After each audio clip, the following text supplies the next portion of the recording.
Ladies and gentlemen, welcome again to the Tobago People's Party Blueprint. Please stand for the playing of the national anthem by Mr. Amari Douglas. After, we will have the opening prayer by Dwayne Dyer.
Please remain standing for the opening prayer by Apostle Dwayne Dyer.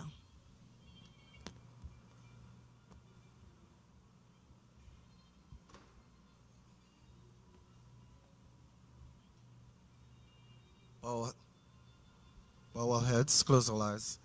Father, we give you thanks, we give you praise for this moment, Lord, that we can come before you and say thank you for what you have done and what you're about to do in our lives and in this island of Tobago.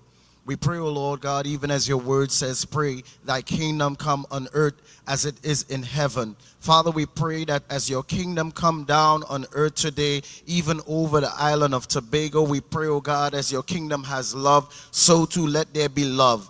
As your kingdom has healing, so too let there be healing now. As your kingdom has, oh Father, dear God, comfort and joy, Lord, bring comfort and joy to those in need of comfort and joy. We thank you and we recognize your sovereignty, oh Lord God, and your power. We pray, oh Lord God, even as Proverbs chapter 19 verses 21 says, many are the plans of a man's heart, but that it's the Lord's purpose that allows to be prevailed. Father, Lord God, so too now we lift up the blueprint, oh God, that is being presented today. And we pray, oh Lord God, that your purpose will prevail. We declare that your purpose will be prevailed over this nation, oh Lord God. And Lord, even to the extension of Trinidad, Lord, let us be, oh God, light, oh God, that is shining over this earth, oh Lord God. We lift up Tobago. We lift up even the representatives. We lift up every candidate now. And we declare, oh Father, dear God, that your guidance, oh God, and your protection shall be with them in their going out and in their coming in. Father, we come against wickedness. We come against wickedness in high places. We come against wickedness to cause confusion. We come against wickedness that will cause chaos. Father, we lift up the hearts, O God, of men. We lift up the hearts of your people, O Father, dear God. May they be receptive. O God, may they have understanding and comprehension. We speak, oh Father, Lord God, these things right now. And we nullify the powers of darkness, that it will have no power over, oh God, Tobago. It will have no power over the blueprint. It will have no power over the plans, oh God, that you have set in order for this nation. We speak the blood of Jesus upon this event now. We speak, oh Father, dear God, a divine protection, a divine covering right now, Lord, that, Lord, you would surround and encamp around this place, that, Lord, there shall be no accidents, there shall be no incidents. We pray, oh Father, dear God, right now, that your purpose shall prevail. Your purpose shall prevail. And we lift everything before you now in the most precious and holy name, in Jesus' name. Everybody say, Amen. Ladies and gentlemen, please have your seats. Let me take this opportunity to thank the All Boys Steel Orchestra, as well as the dancers led by Lisa McSween, Amari Douglas of the Uptown Fascinators, as well as Apostle Dwayne Dyer for the national anthem, opening prayer, and All Boys for giving us the renditions this evening. The Honorable Farley Chavez Augustine, Chief Secretary of Tobago and political leader of the Tobago People's Party, Deputy political leaders, Mrs. Natisha Charles Panton, Dr. Faith Brebner, and Mr. Trevor James. Chairman of the Tobago People's Party, Ms. Anne Natasha II, other party executives, candidates of the Tobago People's Party, distinguished guests representing sectors across Tobago, members of the media, ladies and gentlemen, good evening. This evening, we gather at the Uptown Fascinators tent for the official launch of the blueprint of the Tobago People's Party for Tobago, a clear plan of our island's development. Before we begin, kindly note that the restrooms are located at the back of the facility and they are clearly labeled male and female. To formally open our program and set the tone for this evening's proceedings, I wish to now invite Mr. Ricky Jofield, the candidate for Darrell Spring WIM, and Mrs. Natisha Charles Panton, candidate for Mason Hall South, Bagatelle. Please welcome them.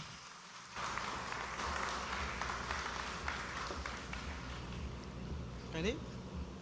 Good night.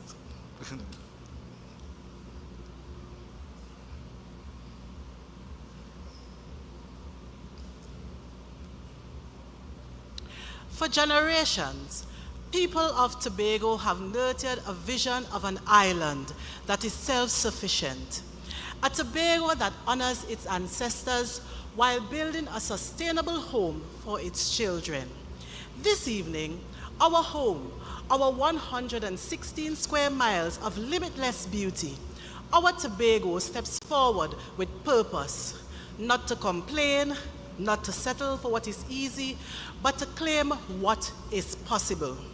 This blueprint that will be launched by the Tobago People's Party is our line in the sand and our plan of work. It is practical, measurable, and attainable. It is created for the Tobago we must build next, which is the greatest little island on the planet. It doesn't start from scratch. It builds on some foundations already laid and accelerates the work that must now move faster, deeper, and wider across Tobago. And this setting is not accidental. We are seated inside a building still under construction, a space defined not by finishes, but by plans and intent. What surrounds us is a blueprint in motion. You see, before walls rise and doors open, there must be a vision, structure, and disciplined execution. That is exactly what this represents for Tobago. A blueprint is not a dream. It is a complement to precision. It sets responsibilities, timelines, and standards for delivery. And just as this facility began as a line on paper before becoming steel and concrete, the Tobago People's Party is launching a blueprint that turns ideas into action. This building also tells another important story. It is being realized through partnership, through collaboration between public purpose and private capability. This is the Tobago we believe in, and our blueprint embraces that approach, leveraging partnerships to modernize infrastructure, expand housing, build digital capacity, and create jobs that keep Tobagonians here, thriving right in Tobago. So let this space remind us that progress is designed, it is planned, it is built step by step, beam by beam, policy by policy. Just like this structure, Tobago's future will be constructed with integrity, purpose, and an unshakable belief in what we can create. We are launching this chapter with a simple belief. Tobago can govern smarter, build stronger, grow faster, and compete harder, while protecting every environment and culture that makes us who we are. That essentially means stronger institution that serves people. It means schools that prepare our students for modern careers and not just exams. It means healthcare that respects time and dignity. It means communities with roads, drainage, housing, safety, opportunity that reaches villages, not just headlines. So this evening, the TPP unveils direction. This is the blueprint for Tobago, drawn by its people and ready to be built. This blueprint is backed by programs and deliverables. You, the people of Tobago, will be able to track progress, measure outcomes, and hold us accountable. And that is the standard that we have been setting from day one. Let the message be clear. Tobago's future will not be delayed by excuses. We are choosing action. We are choosing a stronger, smarter, healthier, competitive, connected Tobago. Built by Tobagonians For all are we.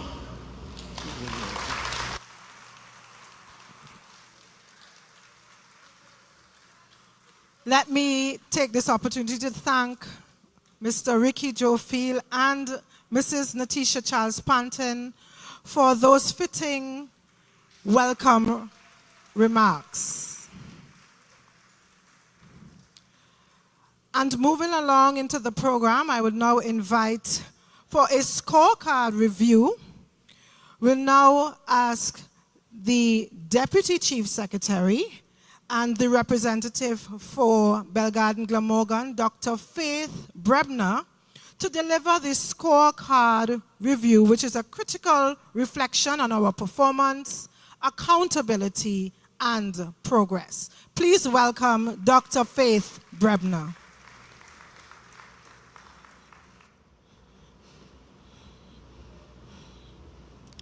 Good evening, Tobago. Good evening, TPP family. Good evening to the supporters, to our friends. Good evening to Tobagonians around the world. I didn't hear you all. Good evening.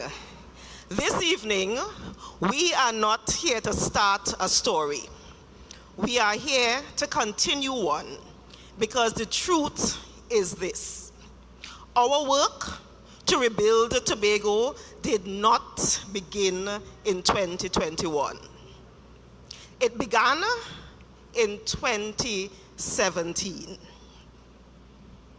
That was the moment we stepped forward with a clear conviction that Tobago deserved better governance, better leadership, and better outcomes. We framed that with a simple but powerful commitment. Remember, we said to build a better Tobago. Remember that? And how are we building a better Tobago? We were doing it, say it with me, child by child, family by family, and village by village. Yes. Between 2017 and January 2021, we did not lead from our offices. Remember, we were in James Park. We were on the ground with the people, listening, standing firm. Remember that walk from Roxborough to town?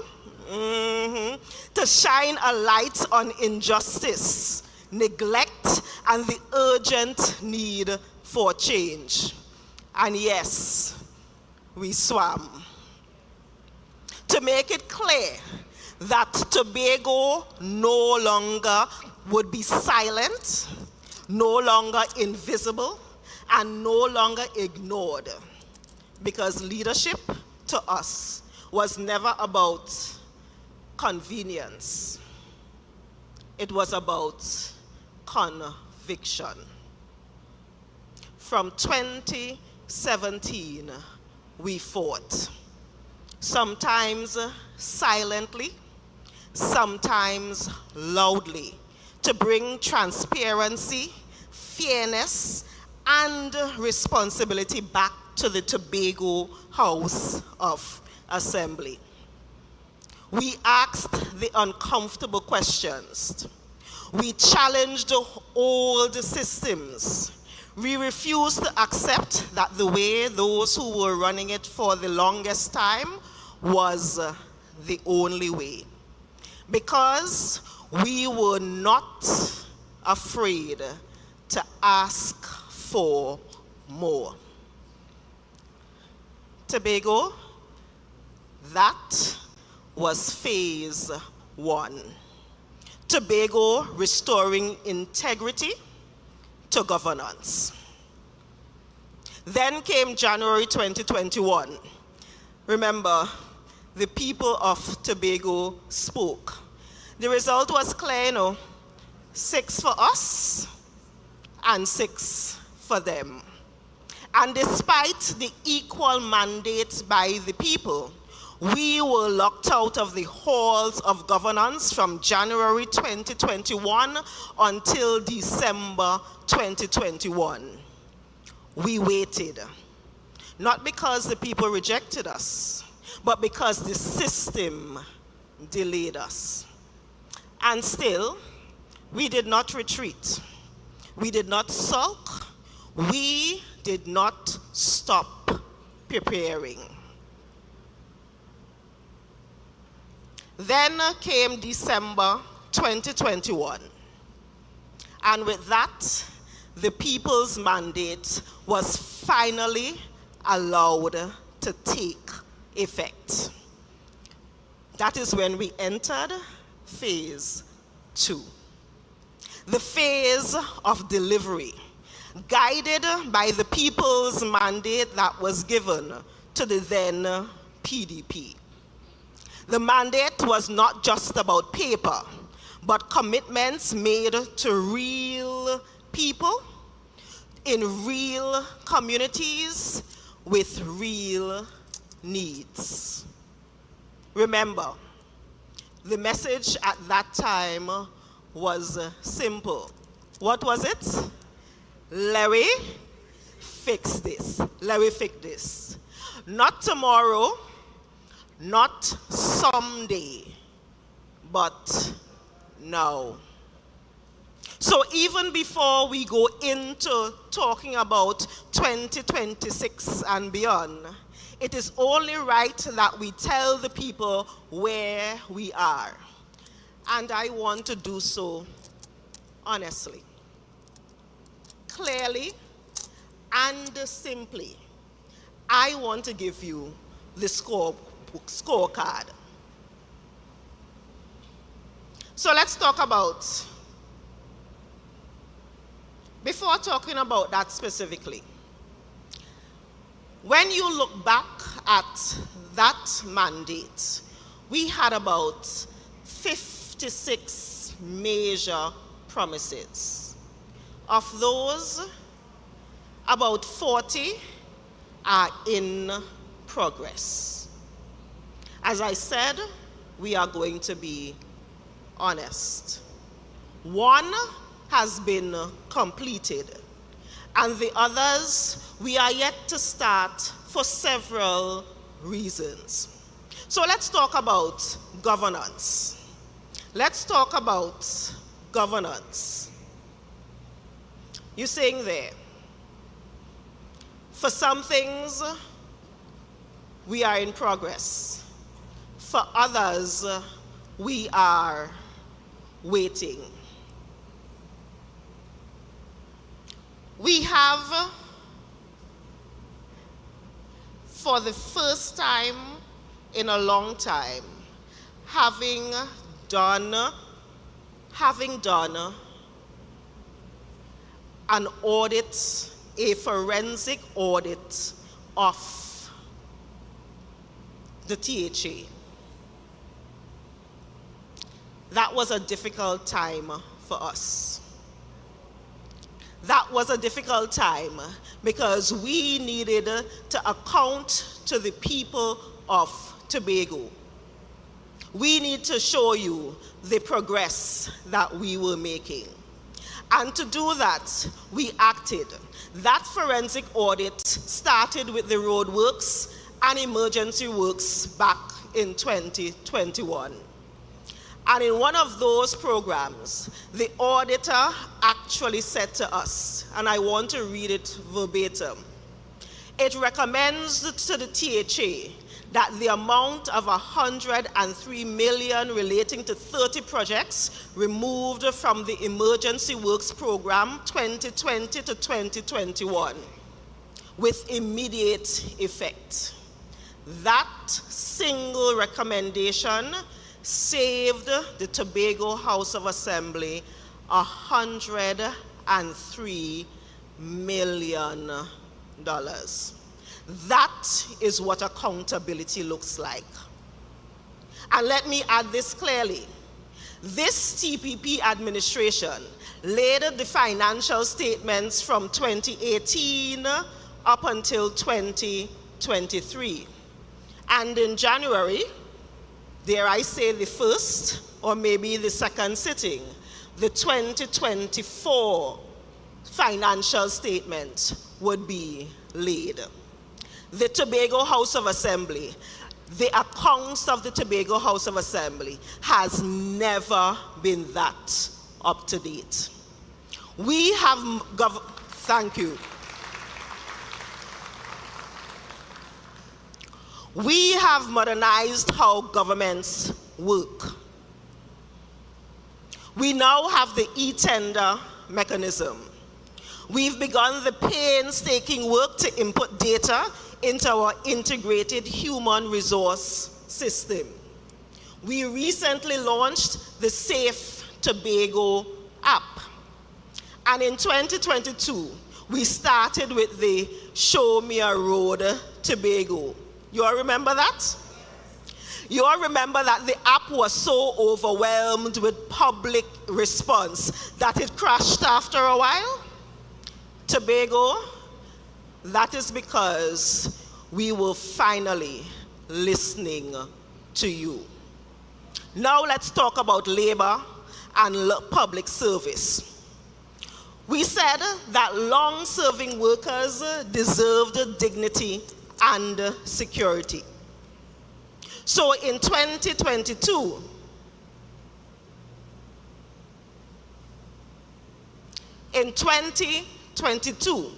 we started with 3-year contracts for TRHA workers. Those were the ones who were given month to month during COVID. And as soon as we came in, we changed that. Thank you.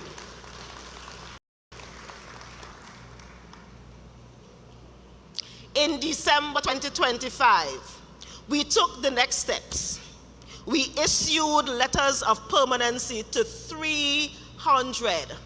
over 300 nurses. But we did not stop there. We are the ones, and I want to say it once and for all for those who may be listening.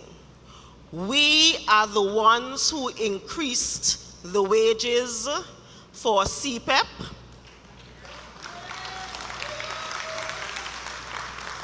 for URP,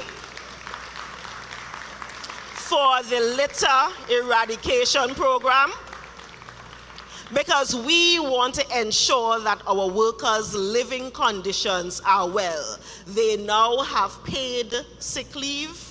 They now have paid vacations. That is dignity. That is fairness. That is delivery. Now let's talk about safety and security. We continue to invest heavily in national security.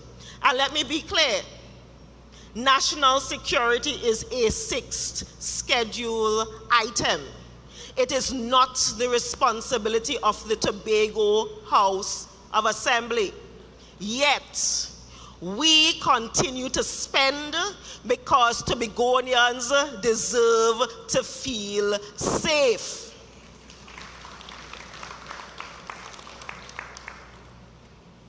Youth development. We are committed to building leadership, not just talking about it. We are the ones who expanded the summer internship placements, giving young people real exposure, real responsibility, and critical skills. Because the Tobago of tomorrow is being shaped right now. It is being shaped today. And yes, my baby, healthcare. We promised to expand healthcare capacity, and that we did. The Roxborough, and I'm saying it slow, the Roxborough Hospital is now operational. I hit in my chest. Because what we found was a glorified health center. And what we have delivered to the people of Tobago is a full-fledged hospital.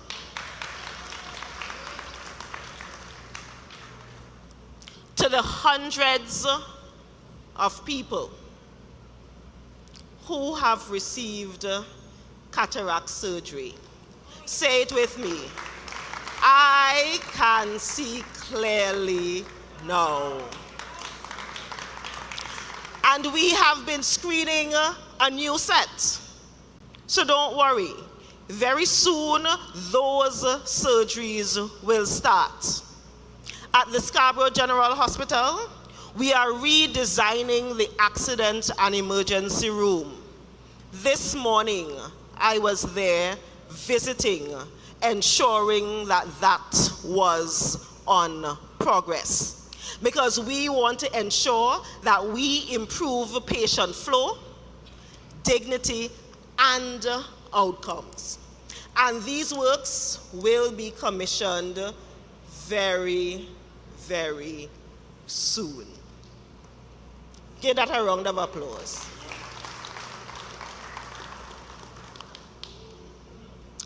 And let's talk about education. Through increased data scholarship spending, we've expanded access to education aligned to Tobago's development needs. This administration has prioritized our young people through the education system. We are finally at the stage, Secretary Hackett, I know this is a baby of yours, of about to implement the Tobago-centric curriculum. And let's talk about land and housing. We are committed to fairness. We reduced the cost of those lands that the families who were displaced by the airport relocation in Crown Point, we are the ones who reduced it so that they could finally afford property to rebuild their homes. Because even though those on the other side wanted development to become your punishment, we have taken care of you. Residents of Crown Point, do not forget. And infrastructure. This evening, this location definitely matters.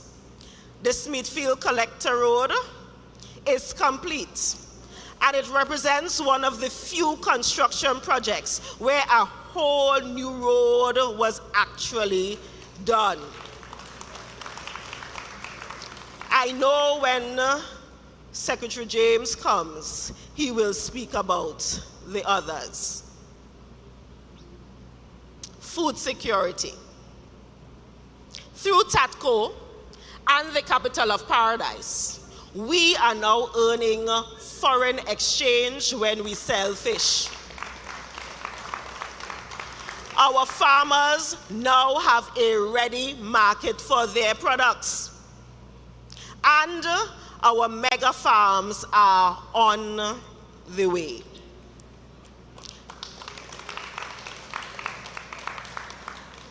The fact is, though, we had this in the face of opposition. Let the record be clear. We accomplished all of this while governing from in the middle of COVID-19. We did this while managing an oil spill that threatened our coastline, our livelihoods, and our environment. And at the same time, we had police harassing me. They even went into the home, the official residence of our chief secretary. License department was tormenting citizens. Every weekend they showed up in droves. Deliberate underfunding from central government. And of course, the tie-up money that we've been talking about. But Tobago, we delivered anyway. And I want you to give yourselves a round of applause. So this evening, this scorecard proves one thing. We are able to execute. After I am done, Secretary James and Secretary Hackett will go deeper into our accomplishments. And then the political leader and Chief Secretary will take us into the blueprints for 2026 and beyond.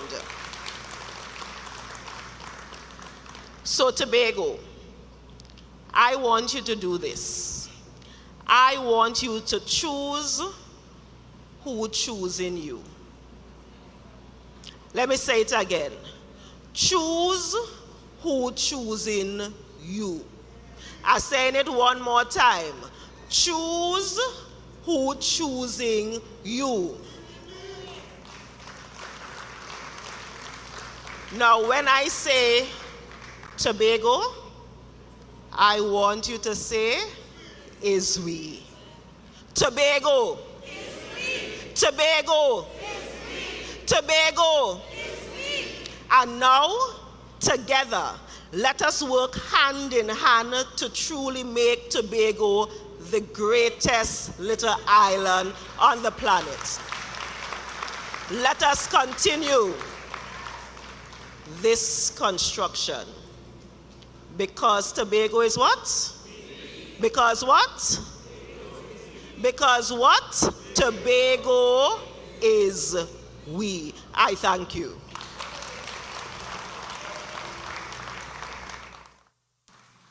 Thank you very much, Dr. Faith Brebner, Deputy Political Leader and candidate for Belgarden, Glamorgan. Thank you for that insightful and comprehensive recap of this administration's performance, accountability, and progress. As we move along into the program, I now invite saxophonist Ricardo Seals, who will give us a rendition as we include him, because Tobago is we. Welcome, Ricardo Seals.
to show our gratitude and appreciation to saxophonist Ricardo Seals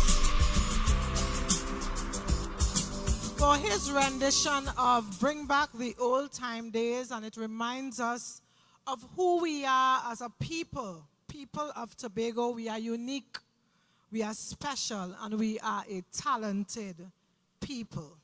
Let us give him some appreciation again for that beautiful reminder and rendition of bringing back the old time days. We are now into the segment where we will be presenting a report to the people of Tobago on key deliverables.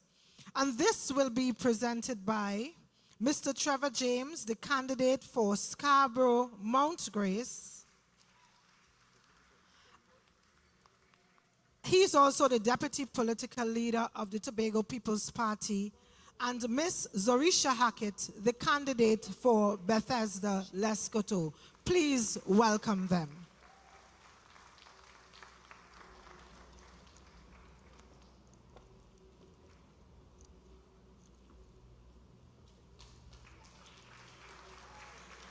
Good evening, Tobago. Good evening, PDP family. Good evening, candidates. Good evening, Deputy Chief. Good evening, Chief Secretary. It's an honor to be here tonight. Of course it is. And I see you walk with your project management items, eh? No, well, you see, I had a blueprint, but we will come to that. How you feeling? We are good. T-minus 7 days? T-minus? How long? 11? 11 days. Like I'm more excited than anything else. So, tonight we're here to present the blueprint. The plan that would outline the strategic philosophy and direction for the next 4 years. And as it should be with all plans, we must contextualize it within the current environment while appreciating the past. So, in the spirit of Sankofa, let us go back. Bringing context to achievements, no doubt. No doubt that we have. In fact, Mr. James and Tobago, we have achieved a lot. And there's a lot to be grateful for. We continue to observe and welcome the growing attempt to compare 21 years. As a matter of fact, to try to equate 21 years with our 4 years, because that in itself tells a story. Unfortunately for this segment, we can only tell a small portion of that story. We came into office on December 2021, and we inherited failing roads, broken jetties at Speyside, no jetty in Little Tobago, Plymouth, broken jetty again there, rundown health and community centers, schools, a loss of the capital of paradise. And in the midst of it all, in the midst of all of that, we were saddled with underscoped, overpriced, incomplete coast projects, mostly given to the hands of a few selected contractors, coupled with a massive debt of almost $1 billion. Therefore, what we have achieved is a testament to superior fiscal management and astute leadership. We've had to overcome talk from politicians and supporters of the opposition in Tobago and Trinidad, bitterness, animosity, and bacchanal, all orchestrated by Dennis the Menace, Kelvon, and Petal, and blocked and robbed at every turn by Keith and his government in Trinidad. Some say it was determined from Port of Spain that we must do nothing, that they must hound us out of office, and we must not survive the 4 years. We survived police raids, as Dr. Faith said, body searches, bedroom searches, car searches. We've had to survive court cases, weaponized state agencies against every single thing we tried to do. We've had to find ingenious ways in which to move Tobago and the Tobago nation forward. We brought off-budget capital into the economy in Tobago. So we have achieved all this. That's why we say it's beyond comparison. What we've achieved is essentially a miracle of managerial mastery. And tonight, miracle number one is Miracle the division number one. of finance. The division of finance, trade, and the economy. One of the biggest instances of the miracle of managerial mastery. And of course, Secretary Petalan Roberts. We want to thank you. You were preceded by, of course, the Honorable Farley Augustine, who took the mantle of that division and ran with it. So to negotiate the narrow and treacherous road of attempting to service the burden of nearly $1 billion in debt is one thing. But we were not able to do just that. We also supported and strengthened business enterprises and development by disbursing over $8 million in business development grants and over $1.2 million in loans to nearly 400 entrepreneurs, and over $1 million again to fisherfolk for boats and engine repairs and of course their safety equipment. We designed loan guarantee program capitalized at 12 million and strategically targeted to expand to 60 million. We unlocked private sector financing, protect employment, stimulate investment, and strengthen economic resilience, covering up to over 80% of approved loans with eligibility ranging from $750,000 to up to $3 million.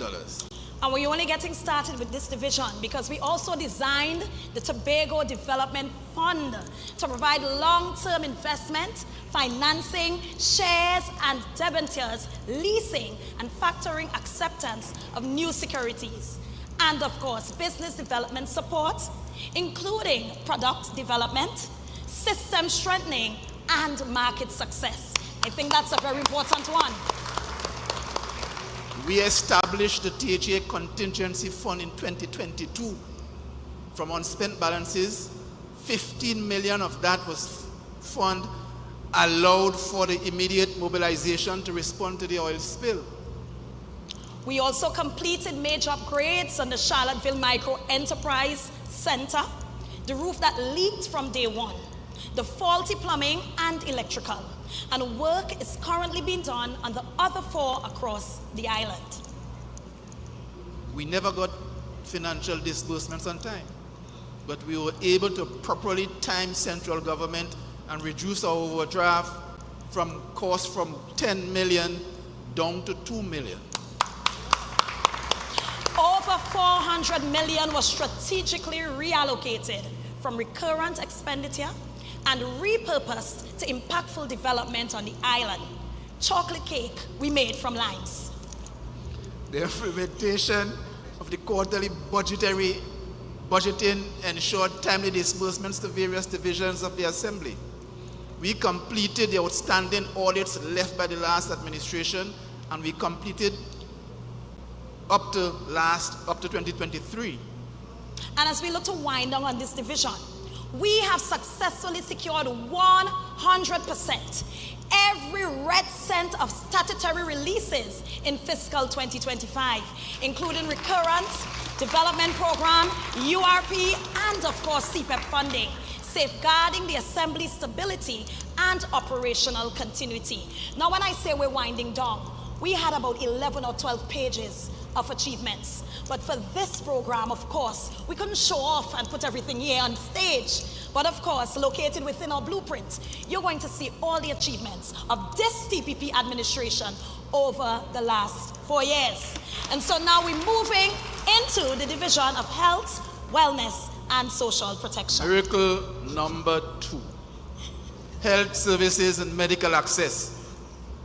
We had cataract reduction program and eye surgeries launched in August 2022 at the Roxborough Hospital, delivering over 2,000 surgeries supported by 1.3 million in donated equipment by 2023, significantly reducing vision backlogs. Our Scarborough General Hospital baby-friendly accreditation. Another first, and we must celebrate that Tobago is on the map in Trinidad and Tobago as being baby-friendly. Oh, by November of 2024, we also implemented 10 breastfeeding implementation standards, and there was staff training for that as well. The Baby Box initiative was also launched in these 4 years. We launched in August 2025, providing free essential newborn supplies to all mothers delivering at Scarborough General Hospital.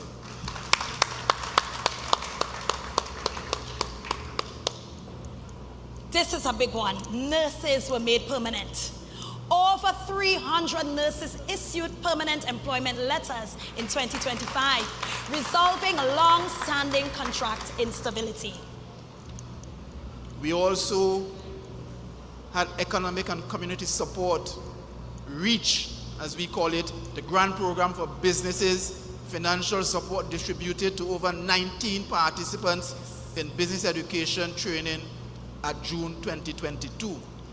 28 businesses were given grants in 2023, 12 in 2025.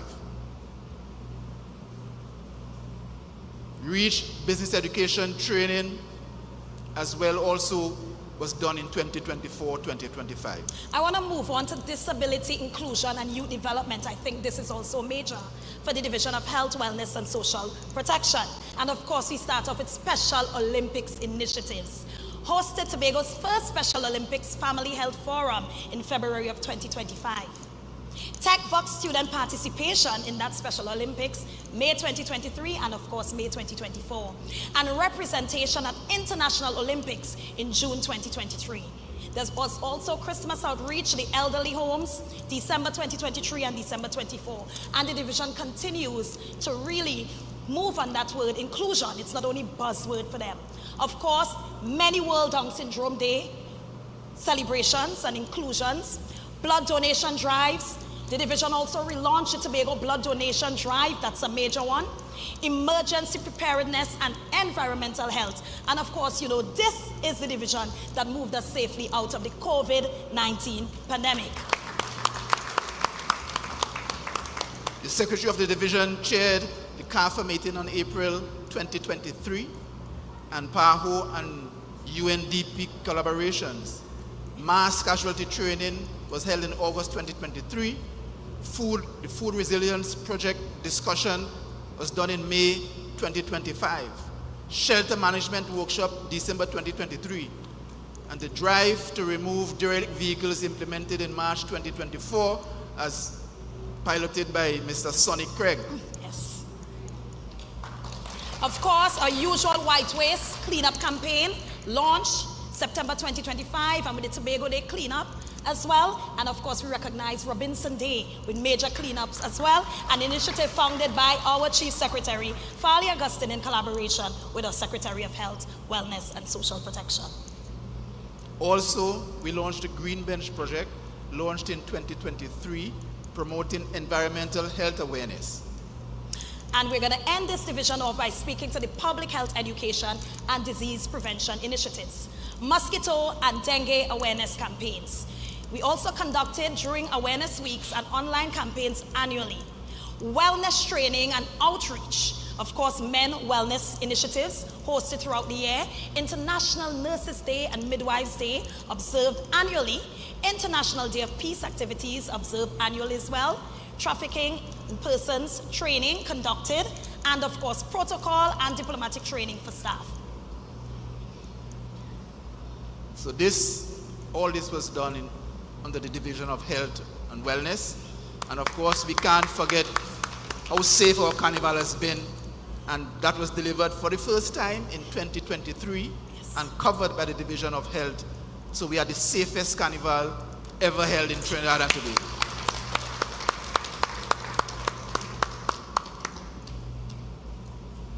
Miracle number 3. And while we wait on miracle number 3, James, I'm telling you that the achievements are endless. We spent all day trying to narrow down these achievements to be able to present to Tobago. And it was the most difficult task ever. Actually, you know, your division alone. No, actually we started with 48 pages Yes. today, and we had to summarize that down to 9, 1 per division, and so you know it has been a hard going. So we have had to overcome, just to go back a bit, we have had to overcome this tirade of opposition against us that has led us to be as strong as we are today. We're happy that we have survived, and we want all TPP people to understand that the time has come when we must dig our heels in and stand up for this Tobago that we love. Because Tobago is we. Tobago is we.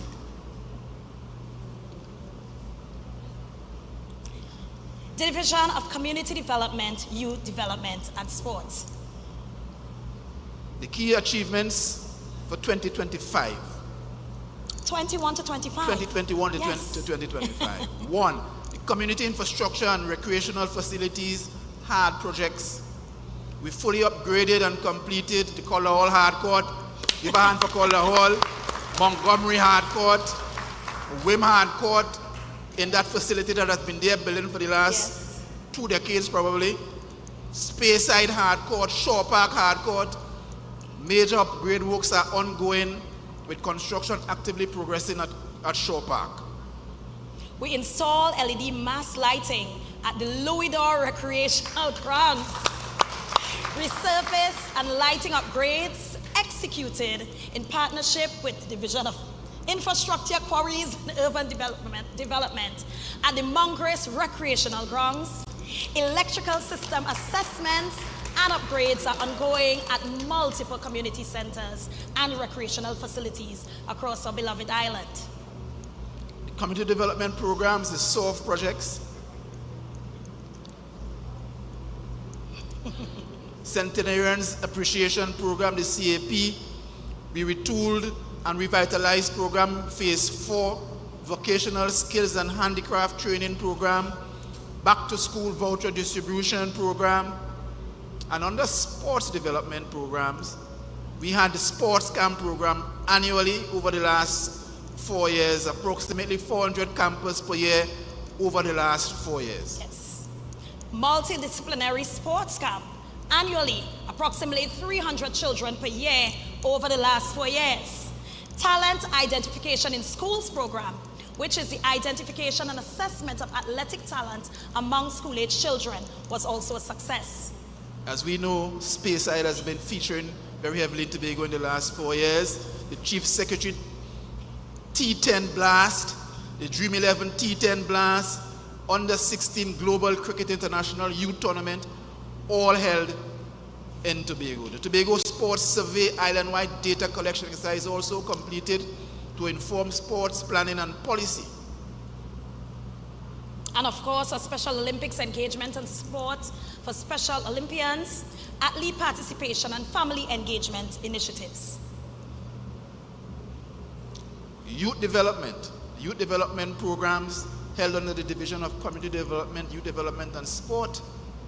Secretary Hackett. Trade track program cycles 1 and 2 completed, focusing on exposure to trades and technical career paths. Of course, a World of Work, a continued success for career readiness and workplace exposure provided to young adults.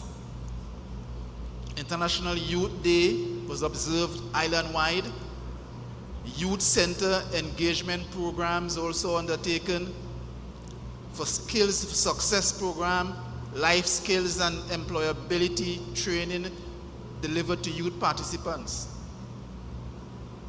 The YES program, the Youth Employability and Support, YES. The YES program, internship, placement, structured internship and work readiness programs, all continued apace under the division, under the Department of Sport. The Advanced Career Essentials Training Series, professional development and empowerment program, and that focused on empowering training delivered to our young women.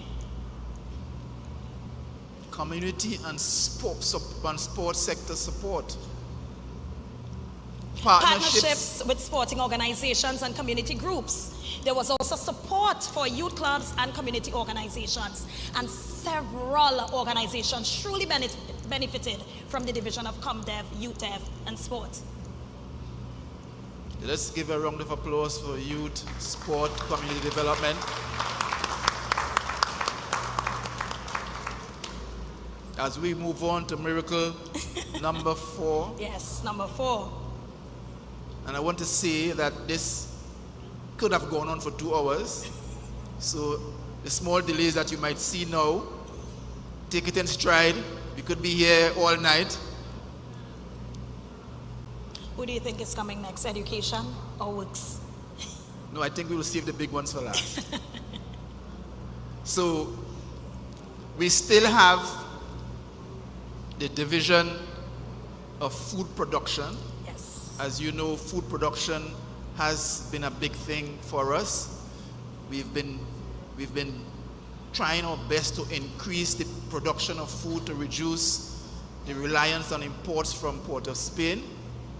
And I'm sure the Secretary is happy to report that the mega farm project is fully underway. But we'll get to that soon. I think we should focus right now on the division of tourism, culture, antiquities, and transportation. Destination strategy, governance, and recovery. The division of DOTCAT implemented a cohesive destination recovery and competitiveness strategy anchored in connectivity, cruise growth, infrastructure modernization standards, governance, and human capital. Also, community participation, cultural investment, and international advocacy.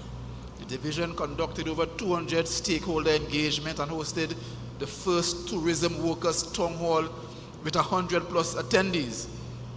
Division also re-established the visitor relations unit, and that became very important when we had those unfortunate incidents recently That's right. at our Booker Marine Park. As we know, the secretary of the division at the time focused a lot on trying to get new airlines to Tobago. It's been a task, but we came into this thing out of COVID, and we're happy to report that we increased tourist arrival in Tobago almost close to the levels that they were in 1994. We also supported the resumption of international and regional direct airlift from London, New York, Frankfurt, and Barbados. At the same time, we were quarreling with CAL and begging them to increase the flight back from 12 to 24 to no avail. We led negotiations at the World Trade Market in 2024, reducing BA's contract cost by approximately 3.5 million TT dollars. With further savings through consolidation with UK airlift. DOTCAT also collaborated with Airports Authority of Trinidad and Tobago on airlift negotiations at the Roots Conference 2022 to 2025 to strengthen direct airlift into the ANR International Airport. After COVID, we're happy to report that the cruise arrivals in Scarborough increased significantly based on the work of the Division of Tourism. We supported post-COVID cruise season resumption and structured engagement with major cruise lines and port stakeholders to grow calls and improve readiness. Tobago also saw an increase in cruise calls from 40 in 2022 to 64 by 2023, and then we moved from passenger growth of 46,864 to 103,838, an increase of almost 22%. And we are happy that we can say we've increased the transient population in Tobago significantly and increased the spend by tourist arrivals in Scarborough, especially that has been dying. We've conducted promotional meetings with major cruise lines, including Royal Caribbean, Carnival, and MSC to increase cruise calls. We've partnered with Port Authority to market Tobago at Sea Trade and FCCA cruise conferences. Our tourism performance and market growth was also achieved. International stayover arrivals recovered from 9,324 in 2022 to 14,460 in 2023 and 16,204 in 2024. With 2025 January to September, 9,903, and we're still awaiting our end of year data. Indeed, we recorded a 79% growth in the US market, left untouched by the PNM for years. That's a big thing. We've confirmed in the US market that going forward, we'll have more flights coming from the US, which is right next door to us. We've achieved a 361% growth in the Canadian market. You need to say that again, Secretary James. 361% growth in the Canadian market, arrival since 2022. Now they are the third largest source market for Tobago. Our domestic sea arrivals grew from 175,531 in 2018 to a peak of 422,030 in 2023, with 403,231 in 2024 and 2025. January to September 2025, 310,555. And of course, we know October Carnival saw island sinking, so we know our figures are way beyond that 500,000 marker. Despite the challenges with CAL, our domestic arrivals recovered from 159.8 thousand in 2021 to 282,000 in 2022, and up in 2024 to 342,000 in 2024. In January 2025 to September, we've seen an increase of 1.5% over 2024 figures, and we continue to grow despite the challenges that we have faced. And let's speak a bit to technology and digitization in the division. DotCat has developed the Safe Tobago app to enhance visitor safety and data collection. They have also implemented the THA One portal to digitize divisional operations. The division also, in partnership, developed partnerships and diplomacy with international advocacy.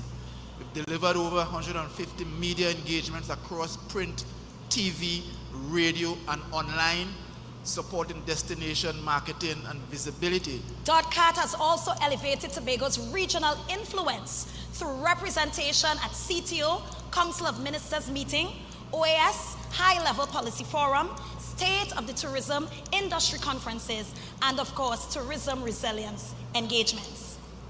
All this we have done with a meager budget of $4 million, while Barbados is spending $45 million on I want to also destination say marketing. that in all of that, we hosted influencers reaching 7 million plus followers combined, promoting our Tobago October Carnival and of course the other festivals on this island. Human capital and workforce excellence. In the 4 years, the division delivered leadership training in 2025 for all heads of departments, CEOs, and board members. They've trained over 60 lifeguards, hired 40 successful trainees to fill critical establishment vacancies, including the acquisition of an additional vehicle and minor equipment to strengthen life-saving capability.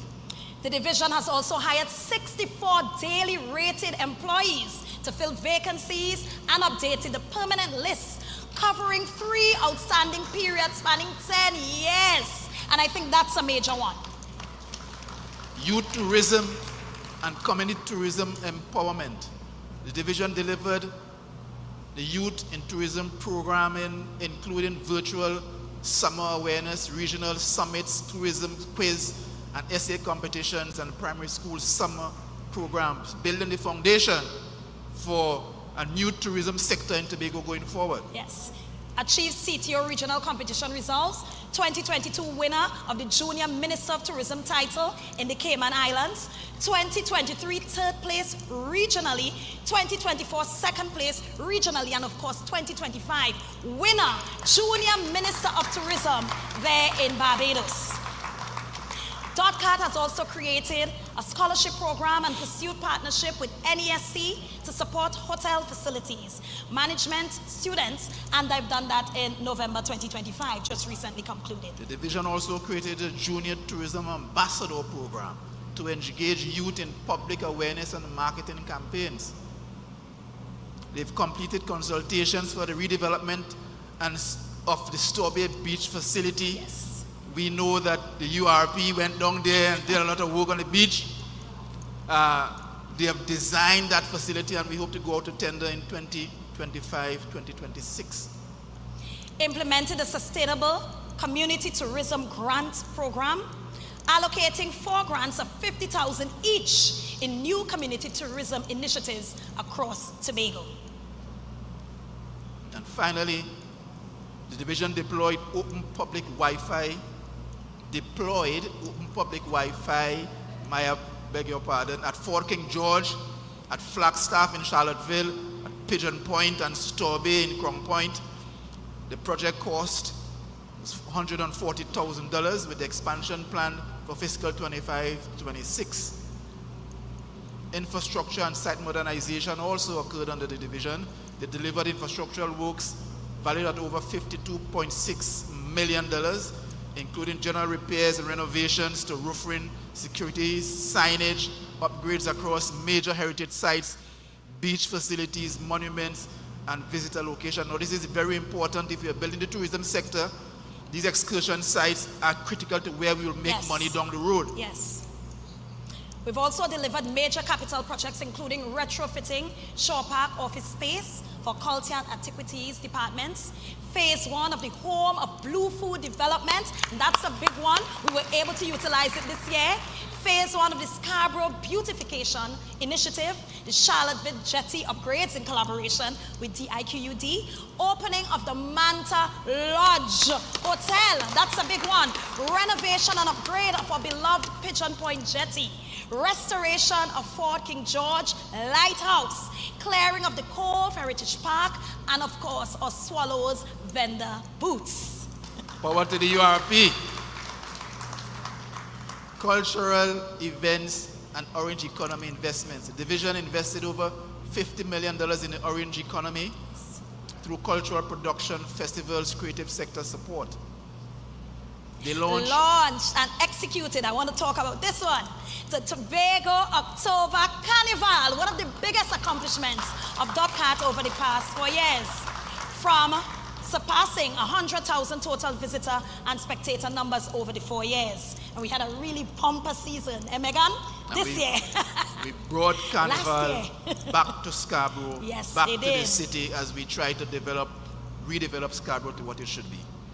TPP delivered major productions and initiatives including national tours, heritage opening nights, film and animation projects, international collaborations, summer camps reaching 200 plus children and youth, and onboard cultural programs on a global cruise ship in 2025. And DOTCAT also invested over $3 million from 2022 to 2025 in our Best Village participation and hosted the first ever Tobago final in 2024.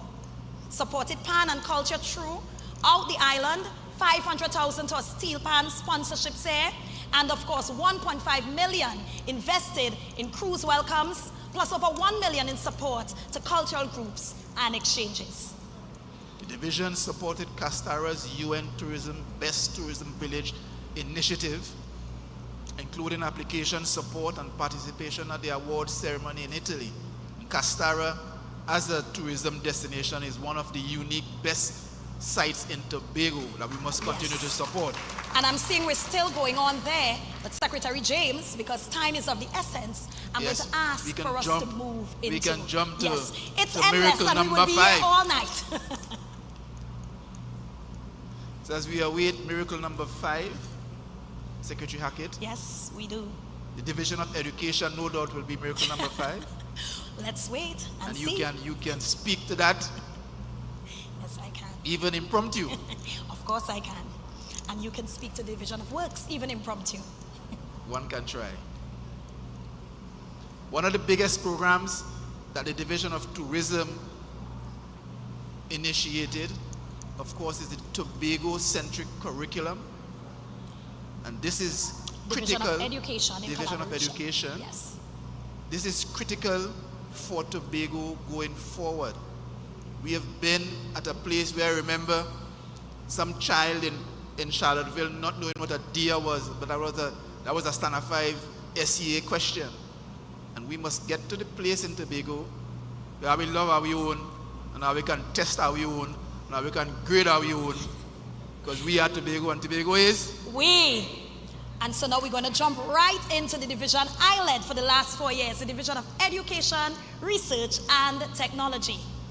TERTEC, which we so fondly call it, delivered the largest island-wide school repair program across ECCE, primary and secondary schools in the history of the Tobago House of Assembly, shifting from the ad hoc repairs format to structured, transparent delivery. And we expended $115.7 million in 4 years in school repairs and upgrade, with 98% Tobago contractors.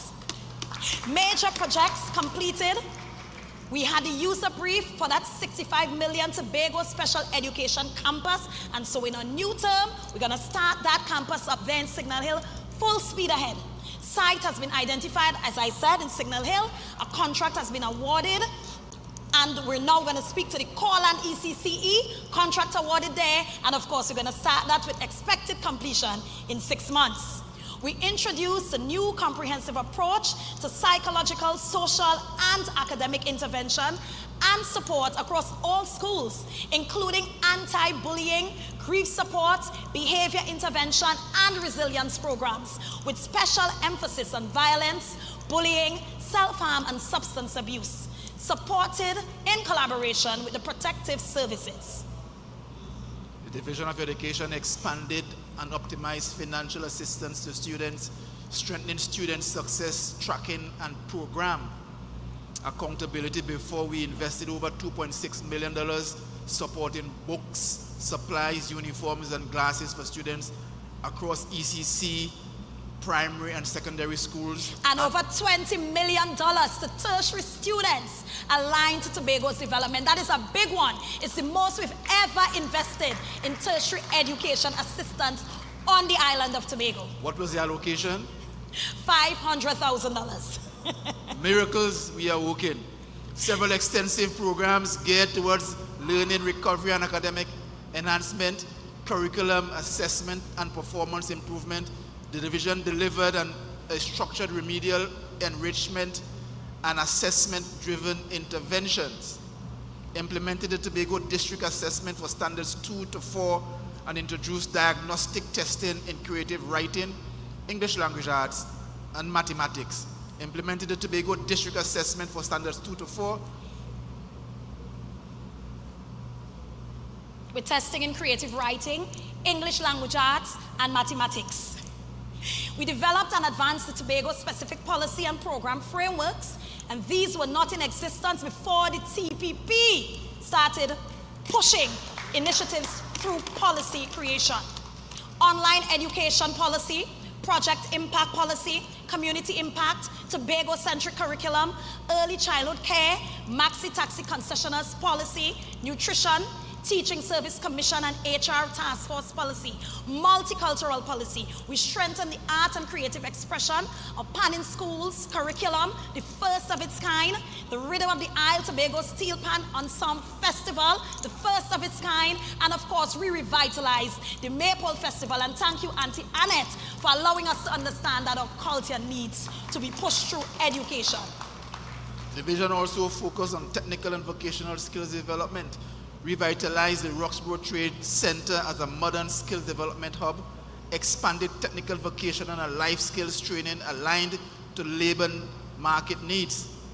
They strengthened curriculum relevance and instructional delivery. And in technology, we expanded the digital library resources, research capabilities, and knowledge access. We developed digital platforms, including the Contract Alert Management System, a virtual teachers help desk, or TITL STEM Academy was relaunched, and the Show Me a Road Tobago Smart app was also developed by my division for yours.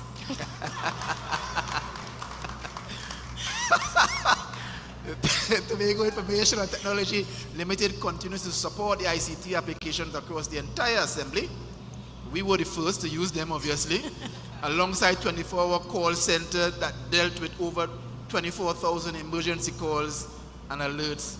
As an education support base, it facilitates administration and training and examinations with numerous agencies and syndicates. The next is a big one. We paid over $80 million in outstanding gratuities and increments to and oversaw the movement of 52 teachers off of contract and into the permanent establishment over the last 4 years.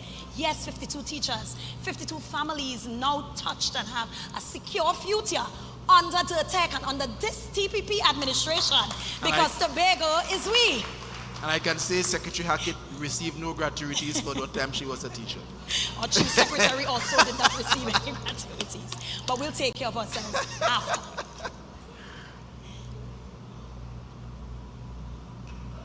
So how are you all going, TPP family? How are you all going? It's a lot. It's the blueprint night. The chief is coming to present the blueprint for the future.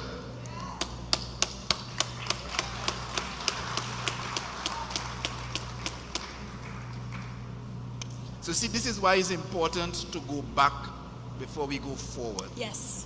Because as we embark on this campaign for this election, we've had this conversation going on in the public space about who delivered what and who ain't deliver what and who ain't do this and who ain't do what. The reality is that when you begin to compare 21 years with 4 years, you tell this story of who has done what and who did not do what. The Division of Food Production, miracle number 6. The Division of Food Security, Natural Resources, the Environment and Sustainable Development. Now this was one we had to do a lot of truncating, a lot of achievements under this division. Indeed. The Division of Food Production, I'll shorten it for everybody, Division of Food Production. We had the Agricultural Infrastructure and Operational Efficiency. Under this heading, we completed the Shore Park Food Hub at a final cost of $1.4 million. Improving market access and value chain efficiency for farmers alike.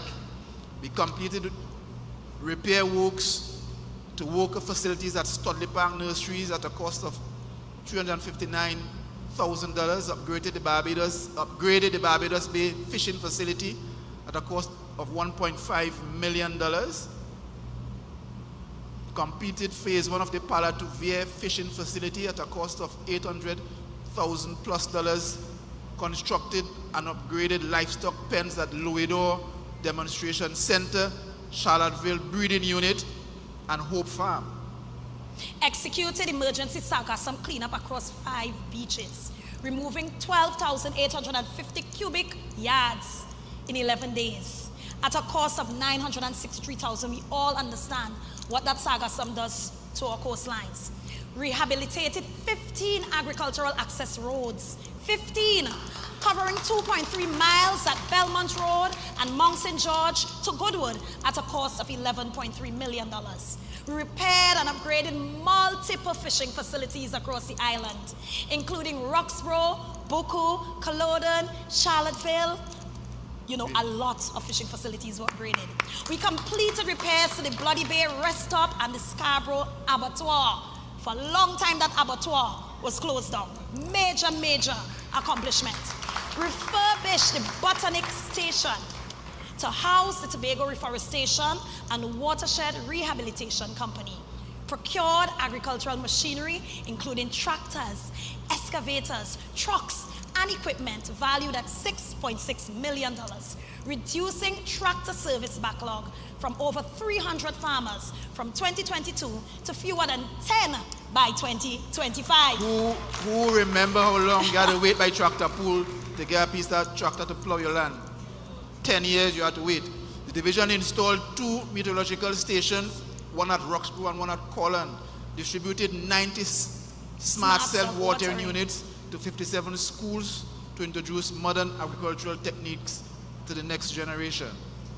advanced climate resilience and renewable energy initiatives by installing solar panels at Bloody Bay Rest Stop in partnership with the UNDP.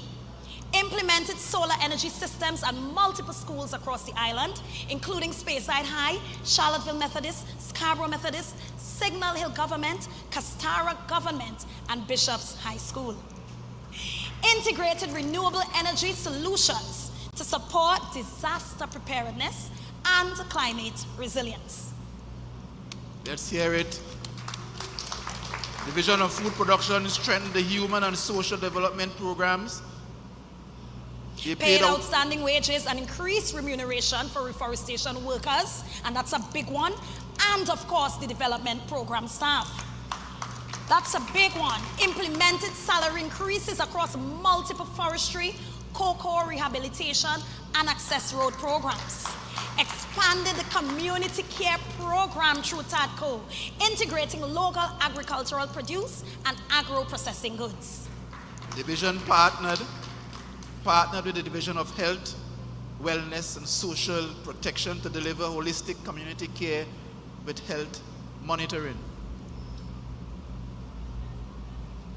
The division increased agricultural production and farmer support. Under this item, the division achieved significant growth in livestock production, including sheep, rabbits, pigs, cattle, and goats. The division also supported over 150 poultry farmers through the TADCO Poultry Farming Initiative, with over 46,531 birds processed in 1 year. The division also generated $101,175 in ornamental and orchard crop revenue through the plant tissue culture lab, producing over 182,000 plants. The Louisdor nurseries generated $474,800 in crop sales between 2022 and 2024. And going back to Tractor Pool serviced over 326 hectares, with farmer participation increasing from 82 to 224. The expanded agro-processing and value-added production. Division repositioned TADCO as Tobago's primary local meat and agro-processing outlet, developed and commercialized a wide range of value-added products, expanded TADCO feed depot operations offering discounted feed to registered farmers. The division also strengthened marketing, research, and training by establishing the Research and Development Information Systems Unit to support policy development and decision making. Also operationalized the Tobago Agri-Research Initiative, or TARI, with a focus on education, extension, and research. Of course, a big one, signed an MOU with the University of Trinidad and Tobago to deliver certificate and diploma programs in agriculture and agro-processing. In Tobago, division launched the Tobago Agri-Technology Services Limited and hosted the first Agri-Tech Summit in December 2024. Developed the Tobago Agri-Incentive Program administered by the BDU. The division also created a weekly digital vendors marketing hub and published retail price listings for key commodities. The division delivered extensive training programs in crop production, animal health, agro-processing, irrigation, pest management, climate-smart agriculture. The secretary always says agriculture is a business. And a science. And a science. The division also offered 27 courses through TARI with 934 participants between 2022 and 2025, and trained over 1,000 individuals through TADCO in poultry health, slaughter management, and food safety. The division delivered community outreach and extension services, delivered GIS wildlife management and early warning systems training, provided agriculture, education outreach through Tractor Pool School Caravan. And implemented school feeding resilience training for farmers and technical staff in collaboration with DIRTEC. conducted prison-based home gardening training program. Yes, a big one there. The division also expanded regional and strategic partnerships, and we can go through this one very quickly, through formalized partnerships with Kariri, Namdevco, and Nova Farms. Established collaboration with the government of St. Vincent and the Grenadines. Strengthened partnerships with the FAO, IICA, CARDI, UE, and UNDP, and of course, our Cuban specialists. And finally, for this division, advancement of agri-ecotourism and signature programs. The division successfully executed the Lamb Festival in 2023 and 2024. You have to say that a bit louder, Secretary James. The Lamb Festival in 2023 and 2024. And strengthen community engagement through agricultural exhibitions and open days. Exhibited at World Food Day and Agritech Summit events. And for those who don't know, the Lamb Festival is critical for the chief because he doesn't need pork. And just recently launched mega farming and future of agricultural development initiatives just on Monday. Yeah? Distributed letters of intent to 14 additional farmers under that mega farming development program just on Monday. The division also advanced the Friendship Agro Park initiative, the first of its kind in development in Tobago, designed to support modern shared agricultural infrastructure. And positioned the agro park to support shade houses, vertical farming, increased productivity, and commercially driven sustainable agriculture. Let's give that division a round of applause. We're on the home stretch, Secretary. We're almost there. Miracle number 7. We're almost out of breath. This has been going on for so long. Miracle number 7, who can guess which division that is? So we haven't spoken to OCS yet. So let's make it the OCS. And then we'll end with you.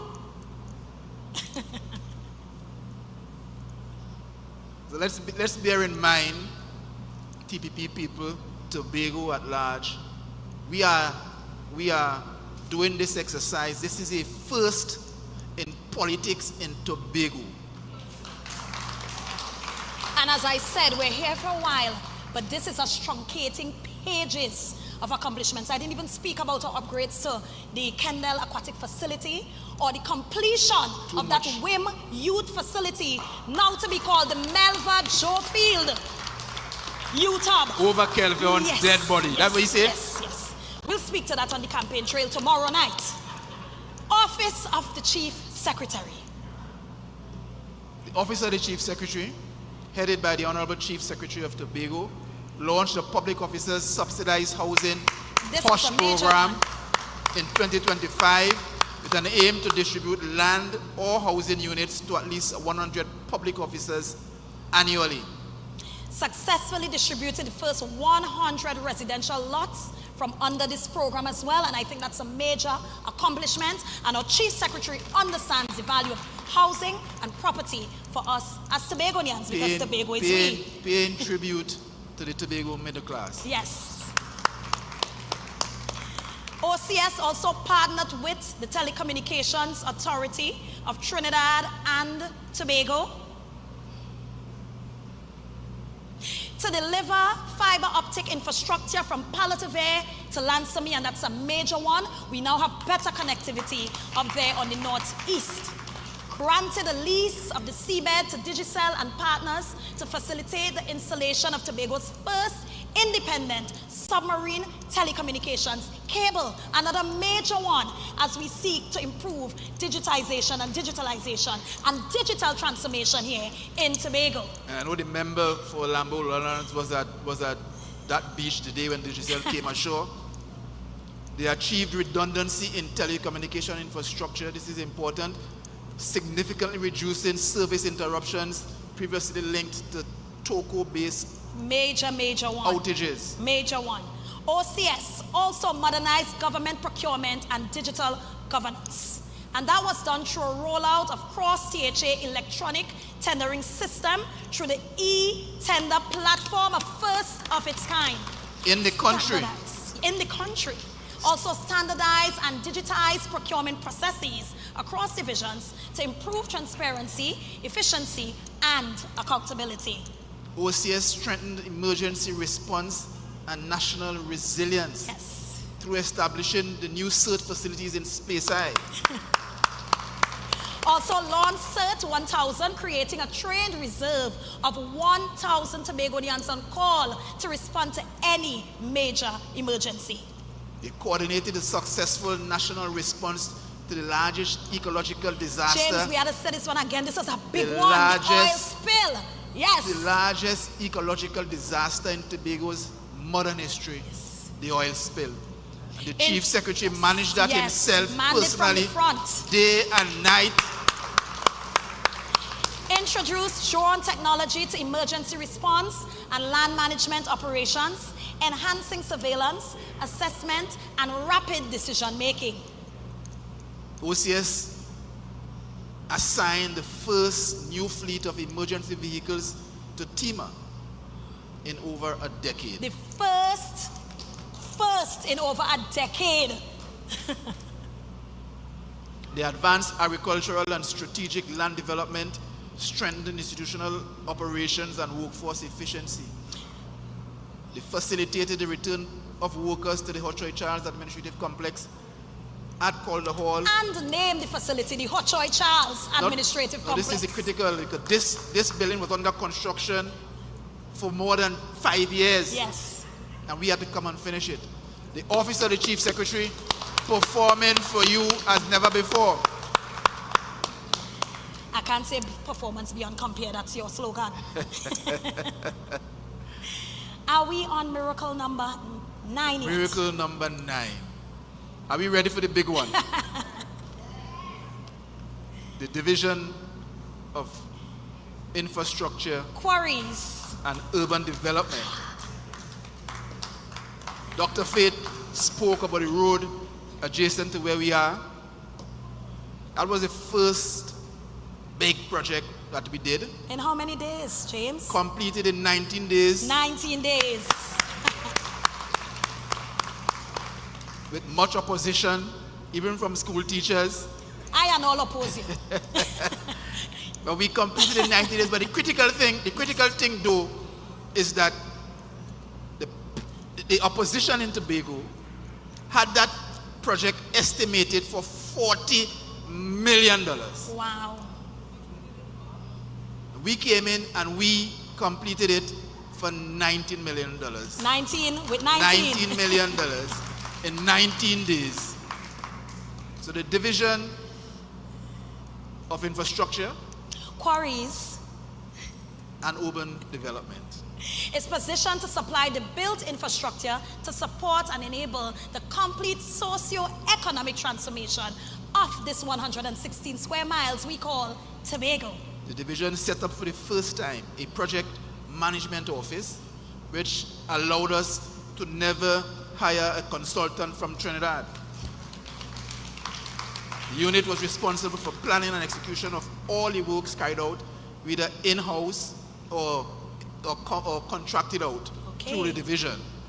You also conceptualized and launched the Scarborough Urban Redevelopment Program and moved from idea to proposal to consultation to feasibility study to request for proposals. Negotiations with central government are ongoing for sovereign guarantee, and that's a big one, Secretary James. We need to pause there. You campaigned on it. We need to pause there because when we say that we have been achieving in a climate of resistance and hatred and victimization, this project is an example of that. Agreed. While we are pursuing this project, the government of Trinidad and Tobago put out a tender to extend the jetty in town. We need to understand how we have been blocked in. The Chief Secretary sent, how much packages? 4 envelopes to everybody? Yes. Not a response. No response. From the PNM. And it brings my mind back to a document I read in a book that Dr. Eric Williams wrote, where we in Tobago, since in 1887, have had to rely on a boat service between the islands. This project moves Tobago into the future. It allows for employment, for contracts to be awarded, for new types of workforce stevedores and so on to be employed, and it allows for us to move into this new cruise tourism that's taking over the region. Secretary James, you also, through your leadership, were able to develop and deliver this Torbay Connector Road with over 2.7 kilometers of road with 2 roundabouts, comprehensive drainage, improving airport access, and, of course, giving us a new corridor, tourism corridor to Crown Point. And we've built the road to the airport, and the airport still can't open. You also delivered the Smithfield Connector Road, which I'm certain most of us utilize to get to this venue today. To Milford, Lay-by, King Peters Bay Road, removing how many steps? 182, Secretary Pollard. Kruger Patch Bridge, and of course, road paving all over, and we didn't have to do it when the election bell rang. Matter of fact, we stopped when the election bell rang. We've had coastal protection works on the books. We've carried out 2 coastal protection works, one at Roxborough. Was that Princess Bay, I believe? Yes. And I know my good friend in Kendall is still probably speaking ill of me, but we are coming under the URP. We have transformed the URP completely, unrecognizable URP now. Useful, relevant, and productive. Useful, relevant, and productive. The URP now is producing huts at Crown Point, Caskets. taking over the agricultural sector from Roxborough. And we are happy that we have moved agriculture into the schools, assisting the Division of Food Production as we try to go forward. And you assisted the Division of Education through your creation and completion of furniture for us, and so we are grateful for that. Now the Division of Infrastructure maybe had the longest list, and we had to truncate it significantly. That's why it came last, but no doubt we have demonstrated through the division that in-house, after we came into office with no money and had to rely on works to be done by the development team in the department. In the department, the development team removed a mountain in Castara and we built a road. Yes. When everybody said that works division people doesn't work, the division through the development program, repaved for Mr. Kelvon and for the people of Montpelier. And I want to tell the people of Darrell Spring, Wim, come home. We are here for you. Conducted several We Fix This program initiatives across the island, and you still have a wall outstanding for me in Golden Lane, and I hope you sue those contractors. But how you go cost them if the wall was done? You had to give something to cost, right? But the division continues to move forward, and Tobago continues to move forward. And let me say that it was an honor and a pleasure. Yes, a long, long honor and a long pleasure. To be able to present only a minuscule Probably portion only 10%. of the achievements of the TPP in office, and you can get the rest when the full document comes out.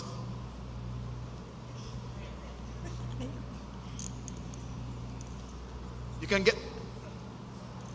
Oh, you know, while we were counting, we jumped over a division. Like, we just can't finish tonight. How could we forget the Division of Settlements? My blood and my Public brother. Utilities. How? Pollard, no way. The Division of Settlements, Public Utilities, and Rural Development. Last but certainly not least,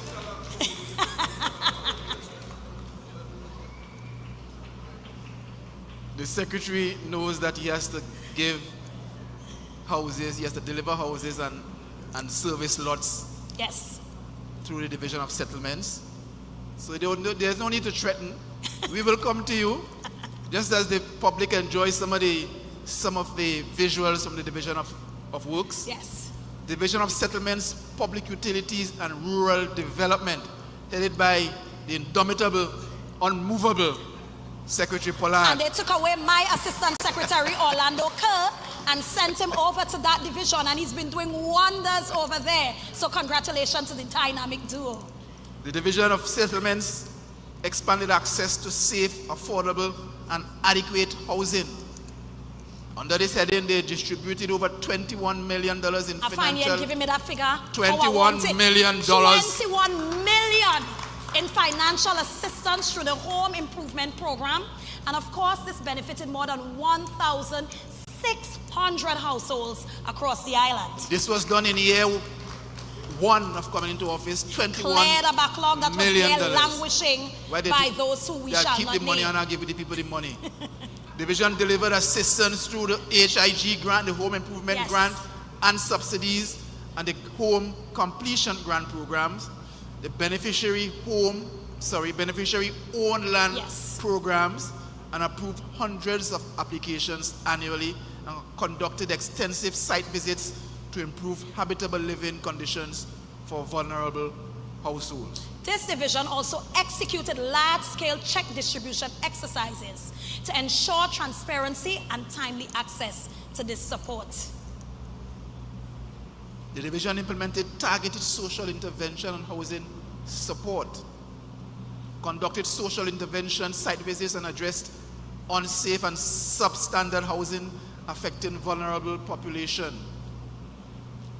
They initiated the Social Assistance Housing Program, a low-cost housing initiative targeting low-income households, single parents, victims of domestic violence, persons affected by natural disasters, and of course structured affordability thresholds for households earning up to $7,500 monthly.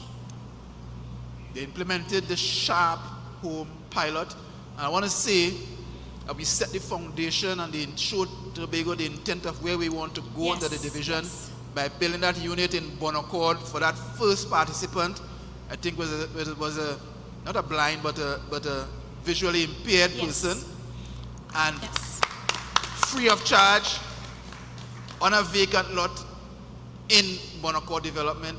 And that's a big thing because we wanted to signal where we want to go as we take care of the vulnerable in the Tobago society. The division also initiated affordable housing developments across Tobago, progressed multiple affordable housing developments, including Bell Garden Phase 2, Adventia Phases 2 and 3, Adelphi Housing Development, the Shervan Housing Development, Riceland Housing Development in partnership with the IDB. They've also completed infrastructural designs, the technical studies, and the public consultations, and of course, advanced statutory approvals. We just roll back to one of those. Up to today, we can't get the money from the IDB because one of the opposition people in Trinidad decided they were signing off on nothing. Fight down we continue to face.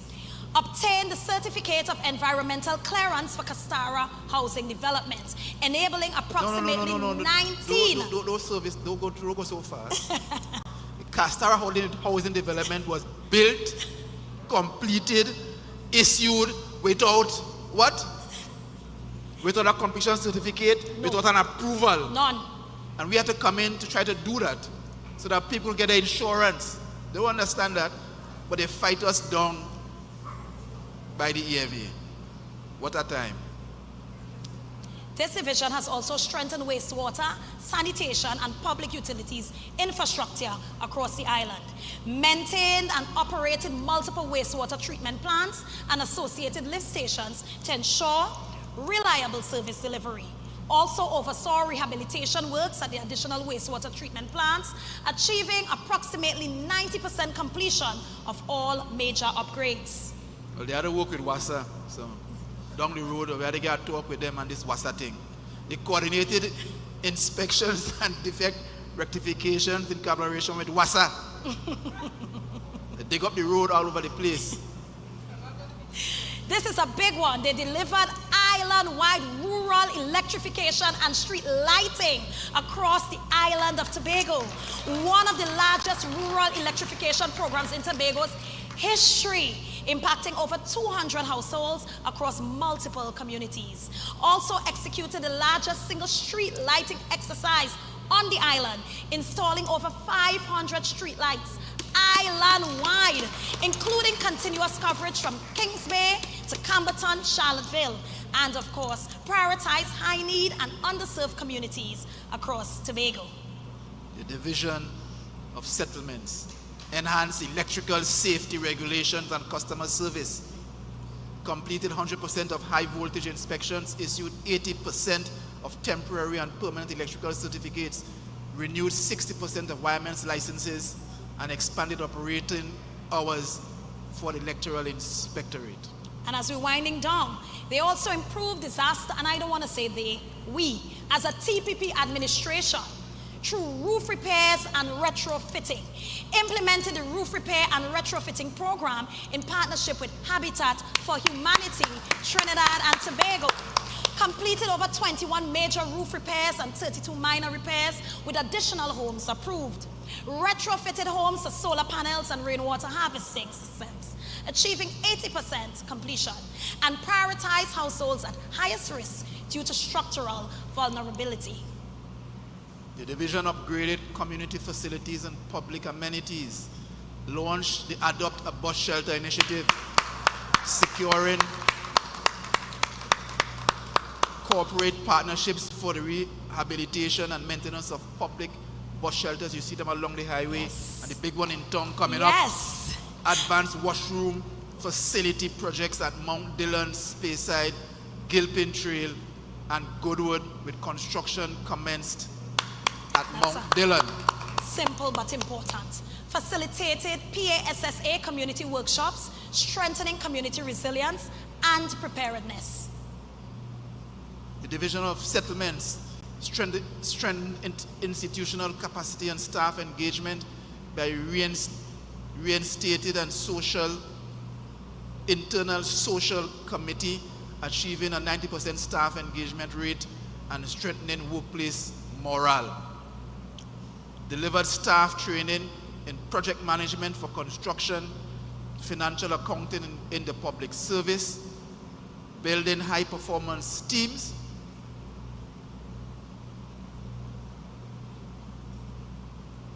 and ensuring that coming soon, major housing developments will be built. With no resistance. Remember, with Division of Settlements is doing this on a minuscule budget, I think of $4 million per annum. And so this brings us to the end of our Sankofa attempt to look back while we go forward. Yes. And it's been a privilege to be here. Look forward to the, probably how many pages? We will get to 100. Of achievements by this TPP-led administration. We thank you. We can compare with 21 years. So I'll take the blueprint because I know the chief coming to do the real thing. Thank you very much to our Deputy Political Leader, Trevor James, and he's also the candidate for Scarborough Mount Grace, and Zorisha Hackett, the candidate for Bethesda Lescoto, for presenting to us this administration's key deliverables in the areas of finance, health, tourism, community development, youth development and sport, food security, infrastructure, settlements, education, and under the office of the Chief Secretary. Please give them another round of applause for trying their best to truncate our deliverables for the last 4 years. And we are at the juncture of this program, and this is the central feature of this evening, the presentation of the vision that charts Tobago's next phase of development. Allow me and also help me to welcome the Honorable Honorable Political Leader and Chief Secretary Farley Chavez Augustine, and the candidate for Parlatuvier, Speyside, as he delivers the blueprint for Tobago. Good evening, everybody. Thank you very much. Please have your seat. Allow me to perhaps go back into teacher mode. I do this probably once a year when I take the opportunity to go to sixth formers up at the school I taught before becoming chief sec, just to do some pre-exam class. So I'm always excited when I get the opportunity to get into teacher mode. How are you feeling this evening? Right. Having heard just a snapshot of what was delivered, I'm sure that you certainly do not have any buyer's remorse, having changed the course in December 2021. And I want to start by thanking the people of Tobago for making the wise decision in December 2021 to put into office a group of young people. Yes, we are all relatively young, and people were excited and passionate about Tobago's development. So we are going to get into the blueprint. And before I get into the blueprint, there is something I learned from an old Tobago fisherman a while back. And he said to me, he said, when the compass break, even calm sea could kill you. In other words, when that direction is lacking, even good people could go adrift. And so it is not by accident that our symbol is an anchor. Because after 2 decades of just drifting, not because people are inherently wicked, but because direction was lacking, the compass was broken, we have as our symbol a stockless anchor. And if you do any research on that, you will know the stockless anchor is the best type of anchor to hold on a ship as talented, as big, as beautiful as Tobago in rough or calm waters. And we are so grateful that the TPP is here to provide that sort of direction. Allow me to just grab my iPad.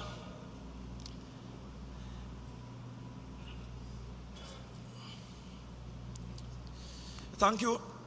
So we are going to look at a new era for Tobago.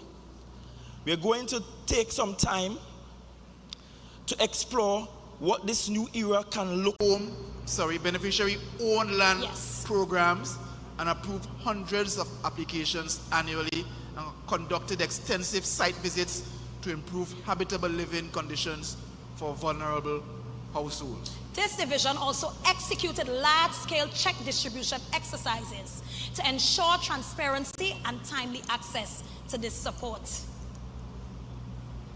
The division implemented targeted social intervention and housing support, conducted social intervention site visits, and addressed unsafe and substandard housing affecting vulnerable population.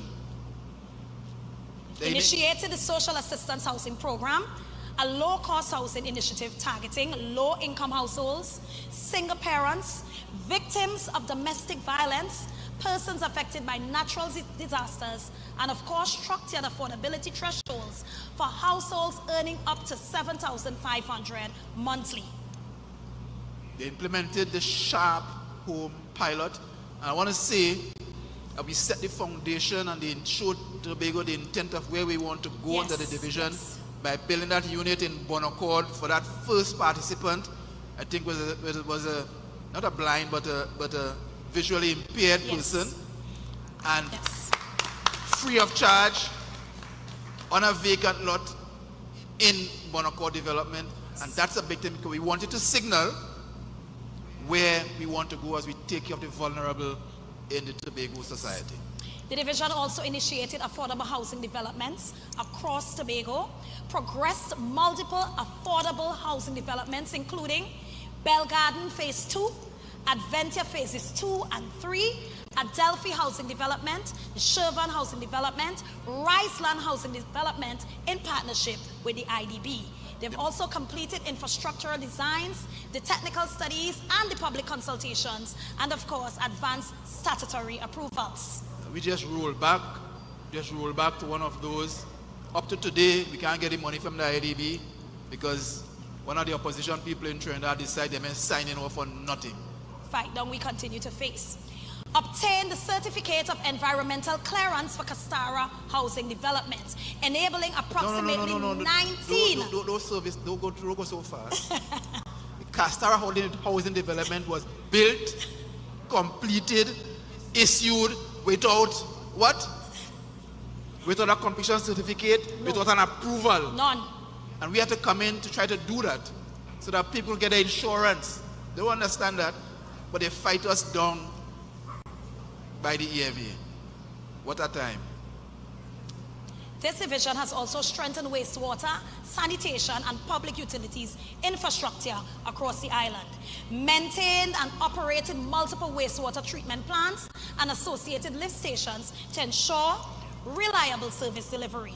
Also oversaw rehabilitation works at the additional wastewater treatment plants, achieving approximately 90% completion of all major upgrades. Well, they had to work with WASA, so down the road, we had to get to talk with them on this WASA thing. They coordinated inspections and defect rectifications in collaboration with WASA. They dig up the road all over the place. This is a big one. They delivered island-wide rural electrification and street lighting across the island of Tobago. One of the largest rural electrification programs in Tobago's history, impacting over 200 households across multiple communities. Also executed the largest single street lighting exercise on the island, installing over 500 street lights island-wide, including continuous coverage from Kings Bay to Camberton, Charlottesville, and of course, prioritize high-need and underserved communities across Tobago. The Division of Settlements enhanced electrical safety regulations and customer service, completed 100% of high voltage inspections, issued 80% of temporary and permanent electrical certificates, renewed 60% of wireman's licenses, and expanded operating hours for the electoral inspectorate. And as we're winding down, they also improved disaster, and I don't want to say we, as a TPP administration, through roof repairs and retrofitting, implemented the roof repair and retrofitting program in partnership with Habitat for Humanity, Trinidad and Tobago, completed over 21 major roof repairs and 32 minor repairs with additional homes approved, retrofitted homes to solar panels and rainwater harvesting systems, achieving 80% completion, and prioritized households at highest risk due to structural vulnerability. The division upgraded community facilities and public amenities, launched the Adopt a Bus Shelter initiative, securing corporate partnerships for the rehabilitation and maintenance of public bus shelters. You see them along the highway, and the big one in town coming up. Advanced washroom facility projects at Mount Dillon, Speyside, Gilpin Trail, and Goodwood, with construction commenced at Mount Dillon. Simple but important. Facilitated PASSA community workshops, strengthening community resilience and preparedness. The Division of Settlements strengthened institutional capacity and staff engagement by reinstated and internal social committee, achieving a 90% staff engagement rate and strengthening workplace morale. Delivered staff training in project management for construction, financial accounting in the public service, building high performance teams,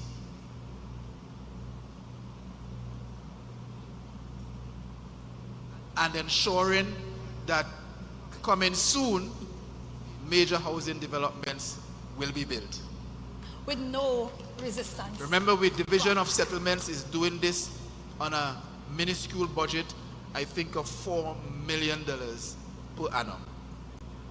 And so this brings us to the end of our Sankofa attempt to look back while we go forward. Yes. And it's been a privilege to be here. Look forward to the, probably how many pages? We will get to 100. Of achievements by this TPP-led administration. We thank you. We can compare with 21 years. So I'll take the blueprint because I know the chief coming to do the real thing. Thank you very much to our Deputy Political Leader, Trevor James, and he's also the candidate for Scarborough Mount Grace, and Zorisha Hackett, the candidate for Bethesda Lescoto, for presenting to us this administration's key deliverables in the areas of finance, health, tourism, community development, youth development and sport, food security, infrastructure, settlements, education, and under the office of the Chief Secretary. Please give them another round of applause for trying their best to truncate our deliverables for the last 4 years. And we are at the juncture of this program, and this is the central feature of this evening, the presentation of the vision that charts Tobago's next phase of development. Allow me and also help me to welcome the Honorable Honorable Political Leader and Chief Secretary Farley Augustine, and the candidate for Parlatuvier lands for me, Speyside, as he delivers the blueprint for Tobago. Good evening, everybody. Thank you very much. Please have your seat. Allow me to perhaps go back into teacher mode. I do this probably once a year when I take the opportunity to go to sixth formers up at the school I taught before becoming Chief Sec, just to do some pre-exam class. So I'm always excited when I get the opportunity to get into teacher mode. How are you feeling this evening? Right. Having heard just a snapshot of what was delivered, I'm sure that you certainly do not have any buyer's remorse, having changed the course in December 2021. And I want to start by thanking the people of Tobago for making the wise decision in December 2021 to put into office a group of young people. Yes, we are all relatively young, and people were excited and passionate about Tobago's development. So we are going to get into the blueprint. And before I get into the blueprint, there is something I learned from an old Tobago fisherman a while back. And he said to me, he said, when the compass break, even calm sea could kill you. In other words, when that direction is lacking, even good people could go adrift. And so it is not by accident that our symbol is an anchor. Because after 2 decades of just drifting, not because people are inherently wicked, but because direction was lacking, the compass was broken, we have as our symbol a stockless anchor. And if you do any research on that, you will know the stockless anchor is the best type of anchor to hold on a ship as talented, as big, as beautiful as Tobago in rough or calm waters. And we are so grateful that the TPP is here to provide that sort of direction. Allow me to just grab my iPad.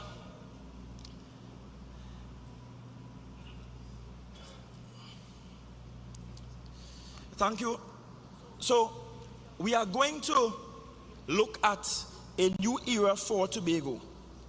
We are going to take some time to explore what this new era can look like. Beneficiary-owned land programs, and approved hundreds of applications annually, and conducted extensive site visits to improve habitable living conditions for vulnerable households. This division also executed large-scale check distribution exercises to ensure transparency and timely access to this support.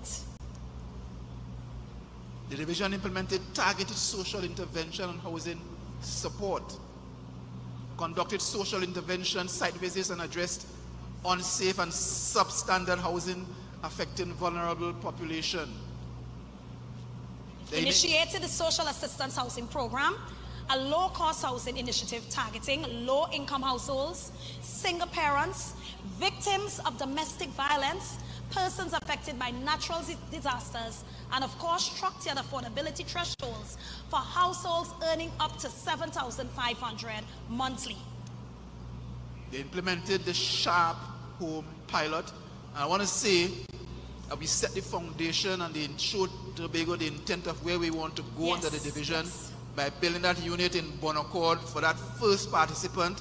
I think was a not a blind but a visually impaired person, and free of charge on a vacant lot.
To diversify your portfolio, to create other investment pathways for yourself and your family, so that long after you are gone, you create intergenerational wealth.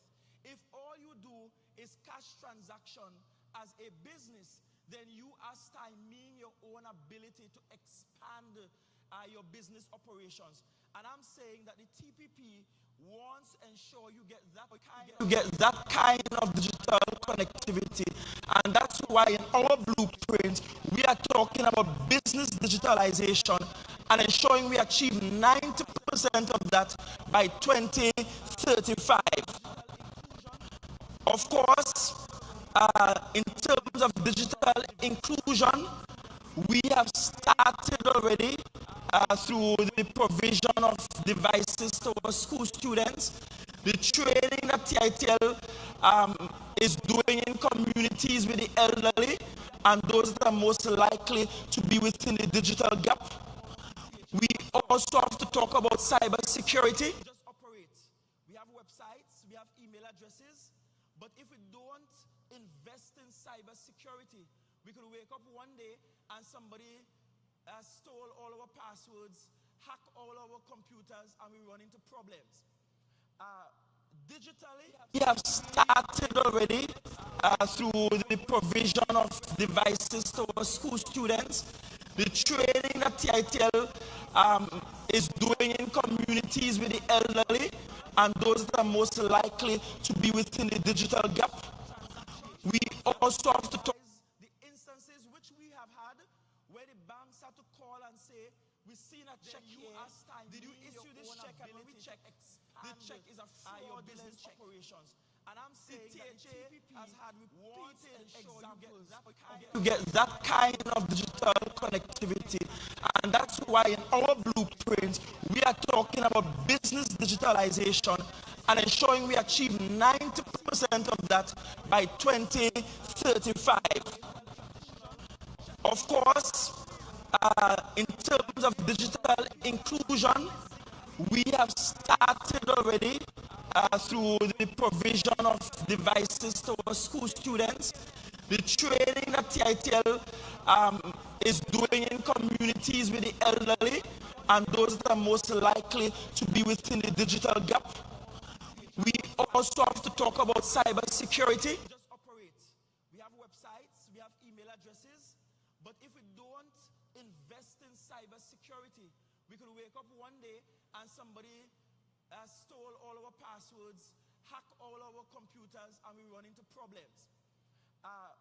Digitally, we have started already through the provision of devices to our school students, the training that TITL is doing in communities with the elderly and those that are most likely to be within the digital gap.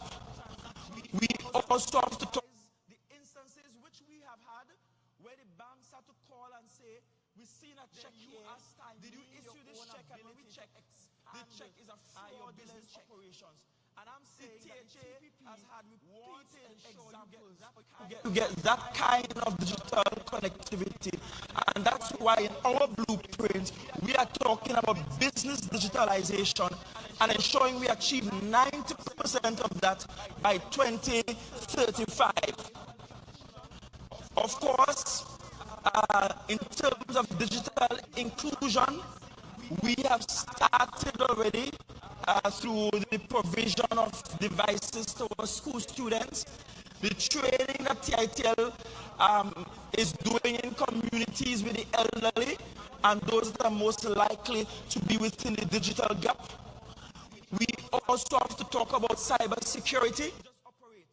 We have websites, we have email addresses, but if we don't invest in cyber security, we could wake up one day and somebody stole all our passwords, hack all our computers, and we run into problems. Digitally, we have started already through the provision of devices to our school students, the training that TITL is doing in communities with the elderly and those that are most likely to be within the digital gap. We also have to talk the instances which we have had where the banks had to call and say, we've seen a check here. Did you issue this check? And when we check, the check is a fraudulent operations. And I'm saying that the TPP has had repeated examples to get that kind of digital connectivity. And that's why in our blueprint, we are talking about business digitalization and ensuring we achieve 90% of that by 2035. Of course, in terms of digital inclusion, we have started already through the provision of devices to our school students, the training that TITL is doing in communities with the elderly and those that are most likely to be within the digital gap. We also have to talk about cyber security. Just operate. We have websites, we have email addresses, but if we don't invest in cyber security, we could wake up one day and somebody stole all our passwords, hack all our computers, and we run into problems.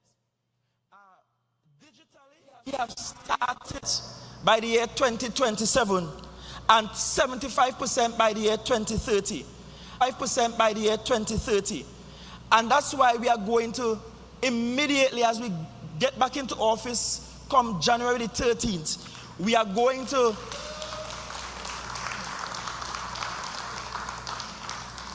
to launch the Reset Tobago program and campaign, because that speaks to productivity. It speaks to modernizing the way we do business. We are also going to go out to tender for a firm to come and literally take the manual systems we have and convert them into digital systems. So we're no longer passing these manila folders around everywhere. And here is a fun fact. There is no law prescribing that we have to use those manila folders. And that has to be the method that we use. All the law requires is transparency and accountability. And you get better transparency and accountability using digital formats. It means, and I'll show you at the end of the presentation how we have already started with a project across our tourism. It means that digitally, you will be able to see who is working on what document. You could tell whether they're working or they're not working. So performance appraisals can be done by algorithms as opposed to human emotion. And if people not working, then the system will know what to do. But if you're working, you will be rewarded justly for it. It's about resetting Tobago. It can't be that some of us work 12 hours a day and some work for 30 minutes and we expect that Tobago will become this greatest little island on the planet. We are also looking at digital transformation with practically all our social services, e-wallet systems across at health and social protection, meaning that you apply for your little grant money, you don't have to go in to get a food card, a physical food card. And do you know, those physical food cards are expensive. You have to pay the bank a certain money just for the cards and then to load the cards. But if it's an e-wallet system, then we just send the money to you. You walk around with your phone, Google Pay, Apple Pay, all the fancy pay, and you just tap your phone and go about your business. That's the direction we will go in. We are also saying that we are going to harmonize our application process for those who endured trauma through fires or natural disaster. So you no longer have to take the trek by Gunbridge to get a fire report. Then from Gunbridge, you go over Glen Road to go by settlements, you apply for one grant. Then you go over by health to see if you can get a stove and a bed, and if they go pay your rent. And at the same time, you're trying to call TIMA all the way out in Bacalet because TIMA gave you 72 hours in a place, and they want to make sure there'll be a roof over your head because 72 hours long expire, and you're still in the people's property. You don't know how it's being paid. You don't have any documents. You lose bank card. You lose everything. Why do you have to be frustrated to just get service when you have just gone through such a traumatic experience? That is why we need to modernize the public service and introduce digital platforms to better serve you, to much more efficiently serve you. And again, we are looking at 70% efficiency by 2035 and 95% efficiency by 2045. We then move to digital connectivity. Now this is important. Some countries have started measuring their human development indices by looking at things like internet penetration. And I'm sure you heard about what we did between Parlatuvier and Lansum, and God bless your soul if you always had good internet by you. But if you live in a place like that and you have to cock up an internet box in a window hoping to get a signal, and if you walk too far you can't make a call, then you will appreciate what we did in collaboration with Telecommunications Authority to provide fiber optics in that place. If you understand connectivity, you will appreciate why for the 6 miles that they give us in the THA Act, we provided a lease to the seabed to Digicel and its partners for that deep blue cable that runs out there at Petitrew Beach. Because now we have an independent telecoms cable coming to the island. We have the only telecoms cable coming to the country that does not come through Chagaramas.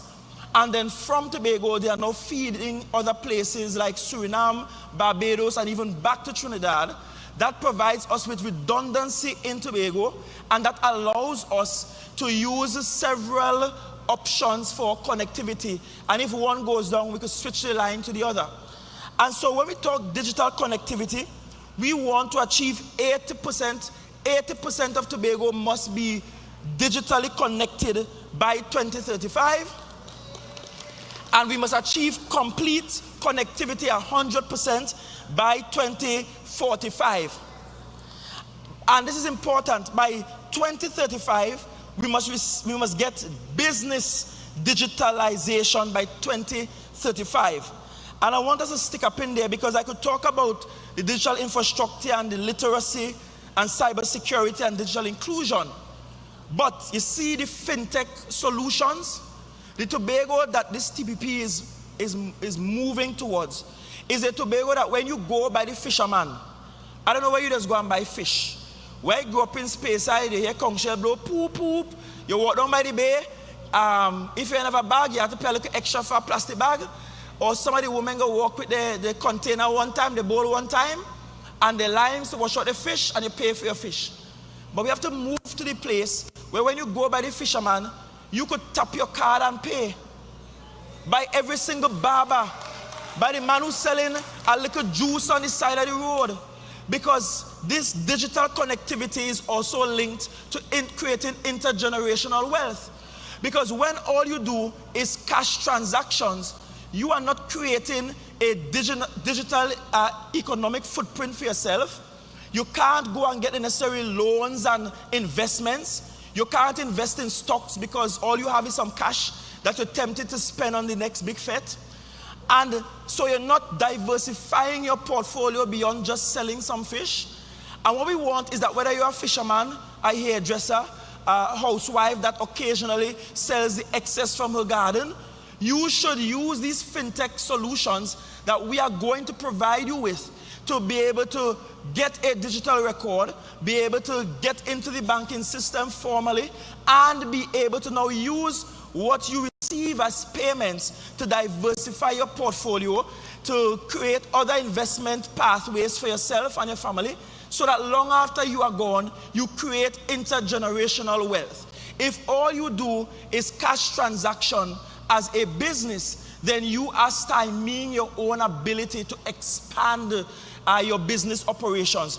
And I'm saying that the TPP wants to ensure you get that kind of digital connectivity.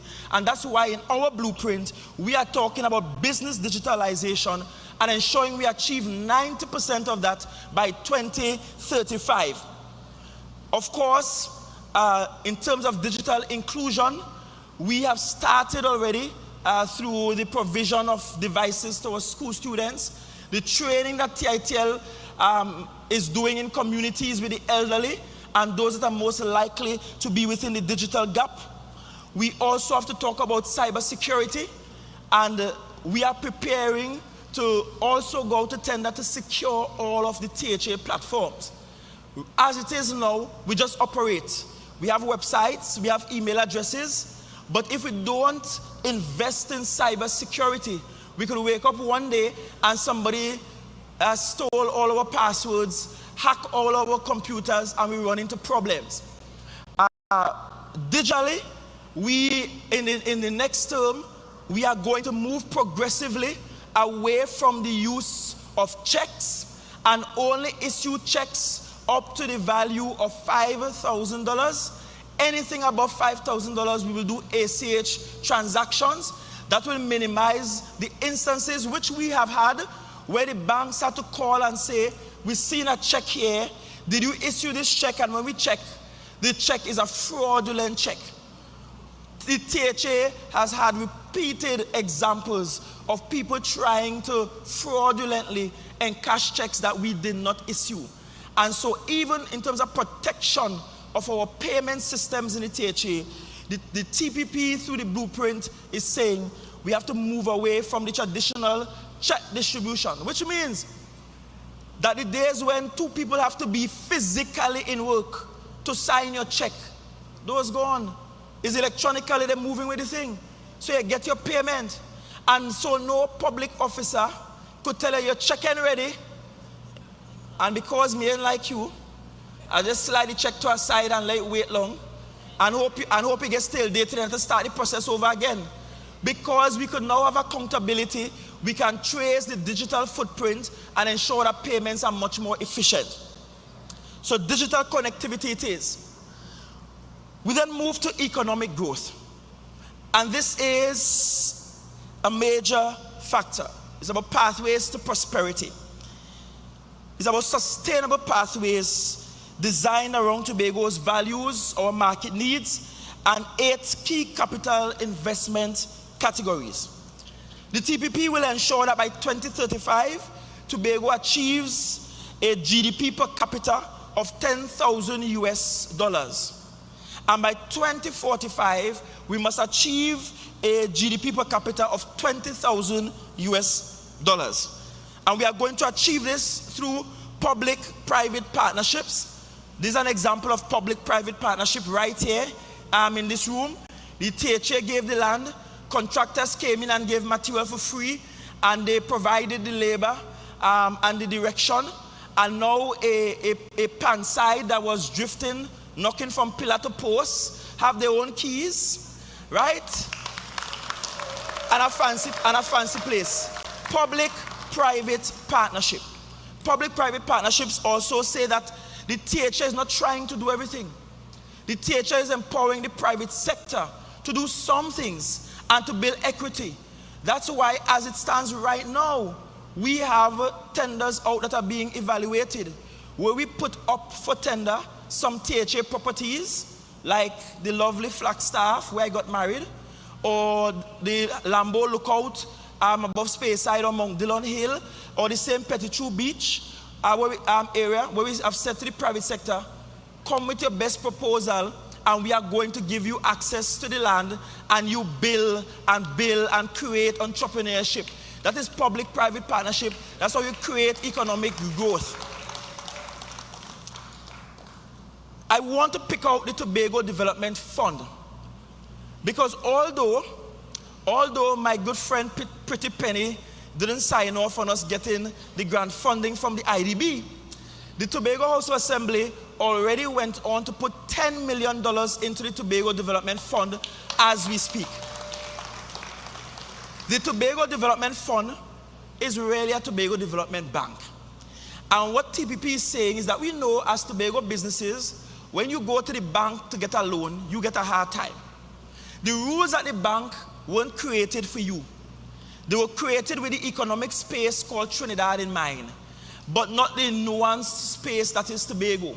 And so they don't really care what you're coming with from Tobago. As far as they are concerned, these are our rules, and it applies nationally, end of story. No variation for Little Tobago. And so sometimes you struggle. I saw it in the days post-COVID. Our hoteliers, who had to be closed for all of COVID, they weren't essential businesses. A few of them got a little work from health because they had to keep COVID patients. But in the main, they were closed.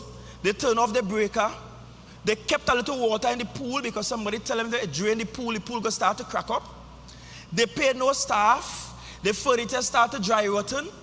And then someday in 2022, they say, okay, you could start to take guests again. These hotels went to the bank and said, okay, you have to extend the moratorium for us in Tobago, because for us in the tourism sector, we can't just restart. We first have to take whatever little money we have, fix up, replace, and then buy stock, buy raw materials, and get operational again. You know what the bank said? COVID done, the moratorium done, the niceness done, pay with your loan money. End of story. And the THA had to jump in and start to pay capacity fees at Tiantec for hotels to save them from closing down so that business can continue.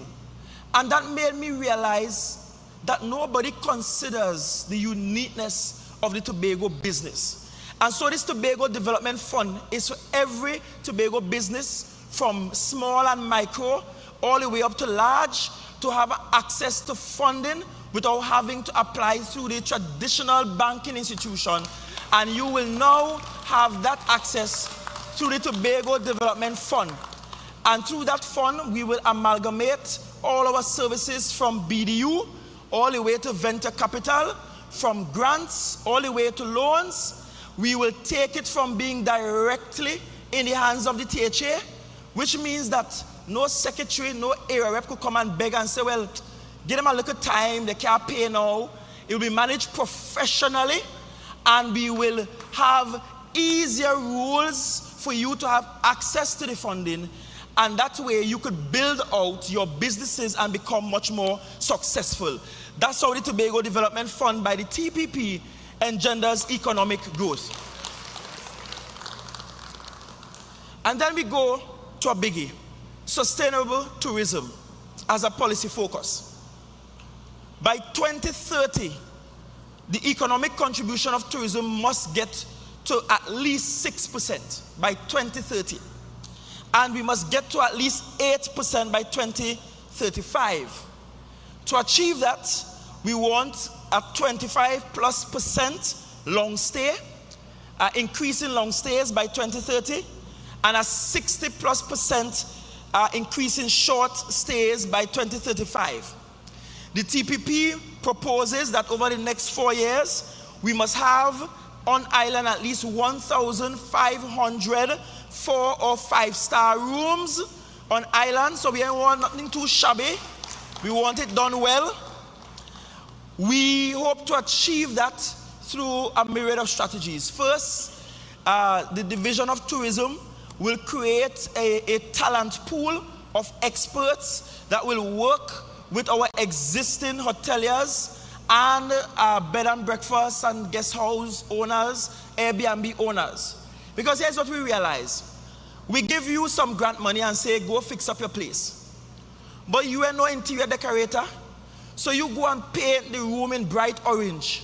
And when the guests come, they leave with jaundice because the eyes yellow. So what we have to do is provide you with the experts, a team of experts to support the grant funding. And that includes interior decorators, landscape architects, actual architects, builders, tourism experts in terms of marketing experts, so that the support in funding is matched by the support with actual experts to help you achieve the outcome of converting your existing rooms. And we have about 3,500 rooms or so, converting some of those to actual 4- or 5-star rooms. And that's in addition to 1,500 new 4- or 5-star rooms. We are engaging luxury hotels. Everybody knows that the Elephant Tree is under construction in Roxborough. And last year, through some intervention in New York, we got Hilton to sign on to Elephant Tree, and they'll be part of Hilton Tapestry collection there at Roxborough. The return of Hilton to Tobago since they drop out down at plantations. And of course, we know the Marriott, and I met with the AMA 2 weeks ago, and we have been told that they're pretty close to getting the certificate of environmental clearance. And where the Marriott is concerned, let me be clear. We have always been clear. We need you to be environmentally sound. We need you to respect the history and the artifactual heritage of the Back Bay area. We need to keep the beach available for public use and access. And as a TPP policy, we will not support any institution that believes that they must privatize Tobago beaches. All Tobago beaches will remain public beaches with public access points. But we need luxury hotels. The dreams and secrets that we were pursuing through private sector development down at Kilgwin. You know what happened? By the time they got the approvals, Hyatt said to them, well, that's the AM Hotel Group that Hyatt is a part of, said to them, you take too long, we now put in the investments in other places.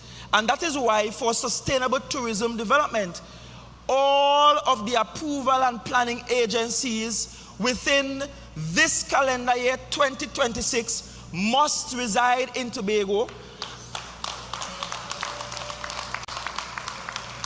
And I want you to know that we are the only party that have been advocating to ensure town country planning becomes resident in Tobago again. And we are prepared that if by the second quarter of this calendar year, 2026, they are not ready to move it in Trinidad, we are just going to open our own town country planning office, do our own planning approvals, and let them challenge us in court, because I know we'll win that case in court. We also have to explore community tourism, because I don't want us to get like some other islands where everything is just big, all inclusives everywhere, and the community establishments are left out. We're always talking about the Castara model. The reality is that we have greater economic growth, greater wealth distribution, the smaller the enterprise is. You could actually have 3 rooms by you, 2 rooms by you, and they be the most luxurious rooms in the most beautiful piece of this 116 square mile paradise. It's not about size. It's also about securing our community enterprises and ensuring that other communities, just like Castara, can thrive by having well-placed eco-resorts and giving the support for that. Under ecotourism, we are going to develop all our hiking trails, our biking trails, ensure that they are properly labeled, ensure that before you go on the trails, you know the degree of difficulty, whether it is intermediate or extremely difficult, that we have trained citizens, residents of Tobago, who can take you on these tours and support the efforts. We will continue to maximize our operations in sport tourism.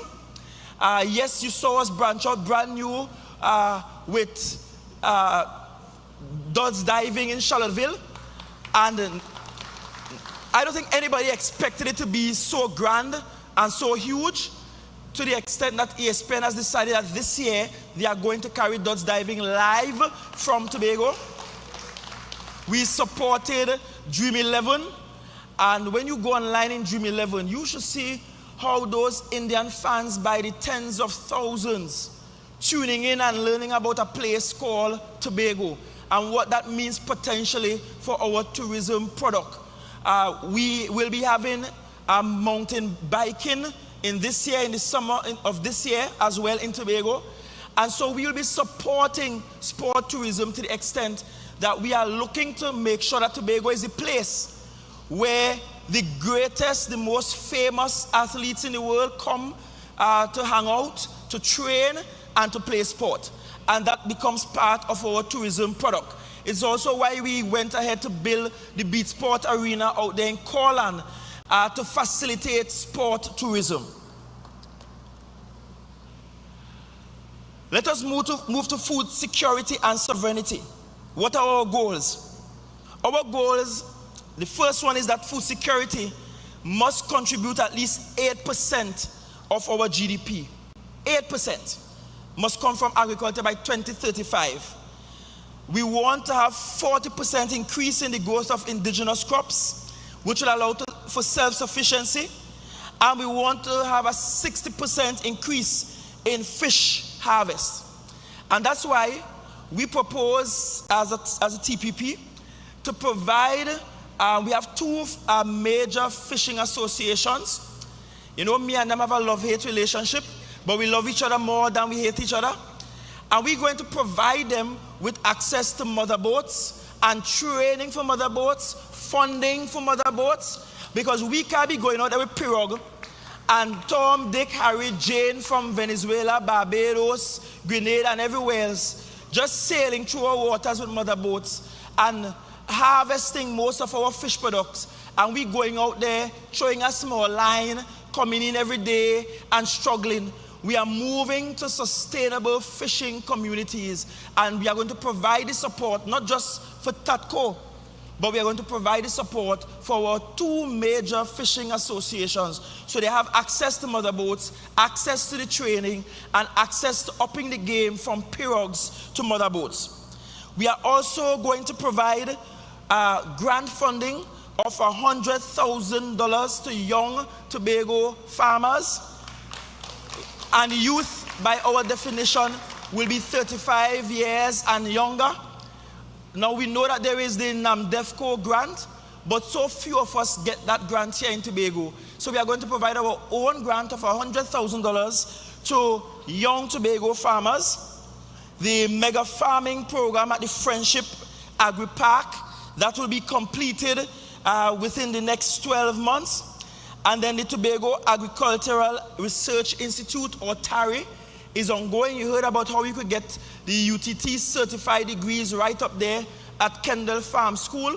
This administration is going to provide support for research and studies all the way up to PhD level right there at Kendall Farm School in agriculture, fishing, forestry, and related fields. And then we move to an area that you might be excited about, public infrastructure. Everybody is excited about public infrastructure because they want to see nice things built. I see some people recently have been just taking up some photos they find on Google and just dropping it any and everywhere. I look at one earlier this evening and it look as though the whole of Parlatuvier beach gone for some monstrosity in the sea. It means that the little pink house that great granny leave for you, they take it and mash it up to build this monstrosity. It means that the piece of the school gone. It means the little supermarket on the bay, in Bay supermarket gone, because they didn't even consult you, but they just decide them going and build a big thing there. Granted, the same people who just built in Parlatuvier a platform and leave it there for more than 12 years and couldn't finish a fishing depot want to build a massive structure there on the land and into the ocean. But let's look at public infrastructure. Annually, and I know Secretary James will want us to go up to $1 billion, but this is a conservative figure, a much more likely figure. Annually across the THA, the TPP will spend $600 million as our investment into public infrastructure every year. This is not wages for development workers. This is in public infrastructure, at least $600 million every year being pumped into public infrastructure. That means improved road network. And yes, for those of you who live on the tongue side, the low side as we say, or like a fancy new road through Friendship, over the next 4 years, we will get Bad Rock done. We will get Turpin Bend done. Proper design for Turpin Bend. We will get the Lansome-Shallerville Link Road, which they built, which we are now being sued for $80 million because the contractor claimed he was never paid. And everybody who drive on the road know the road ain't good. It probably ain't built good in the first place. We will fix it over the next 4 years. The Darrell Spring Boardwalk will happen, and that's the boardwalk that extends between the market and the library all the way down. So as you enter town from Darrell Spring, all the way down from Victor Bruce Complex, all the way down to almost towards the bridge by KFC, between the right side and the left side, the west side and the east side, we'll have a boardwalk through there that will accommodate small entrepreneurs, those with their food trucks, the little street vendors. We will give you a decent venue that you could ply your trade. It becomes a liming hub. Those of you who went to Bishop's know that Speyside so well beat people for liming down in the back there. But we're going to regulate the thing nice now. Everybody big now. And so I can't get licks for liming outside of the bus terminus again, or liming by outside the library again. So it's an area that we want to create commercial activity, because we will agree that Scarborough is slowly dying and the commercial activity is moving outside of town. And while I'm very happy for those of you who live all the way down in the Crown Point, Bonaccord area, our capital in Tobago cannot die while the other parts grow. So we have to return commercial activity into Scarborough, and we will do that. We look at the Runnymede bypass along Devines Road, and you know, everybody have been asking, what do you do about this massive silk cotton tree? I sent Secretary James, I said, you go up there and start to cut it down now. And although he claimed, you know, superstitious, afraid, you know what, touch it. And because nobody wants to touch it, and nobody should touch it, it's part of our historical and ecological history and DNA. we are going to construct a decent, this calls for high engineering, around the tree without creating too much displacement for residents that live in the area to allow for safe commute over to Castara. Of course, you have seen the overpass from Highmore Connector to Sangsters Hill Road. As I tell you, I don't want to go in other places and drive and you see an overpass and nice road and then you come in Tobago and you're in a small corner. We have to think big. So we will improve our road network. We will do 3 transit hubs. We will have a central transit hub which will be in Scarborough, and we have already eyeballed the area just behind Victor Bruce, right next to the market, and the area that we now call Gardenside Car Park. Those 2 areas together, connected by an overpass overhead, we will allow for retail activity, office spaces for some critical THA offices.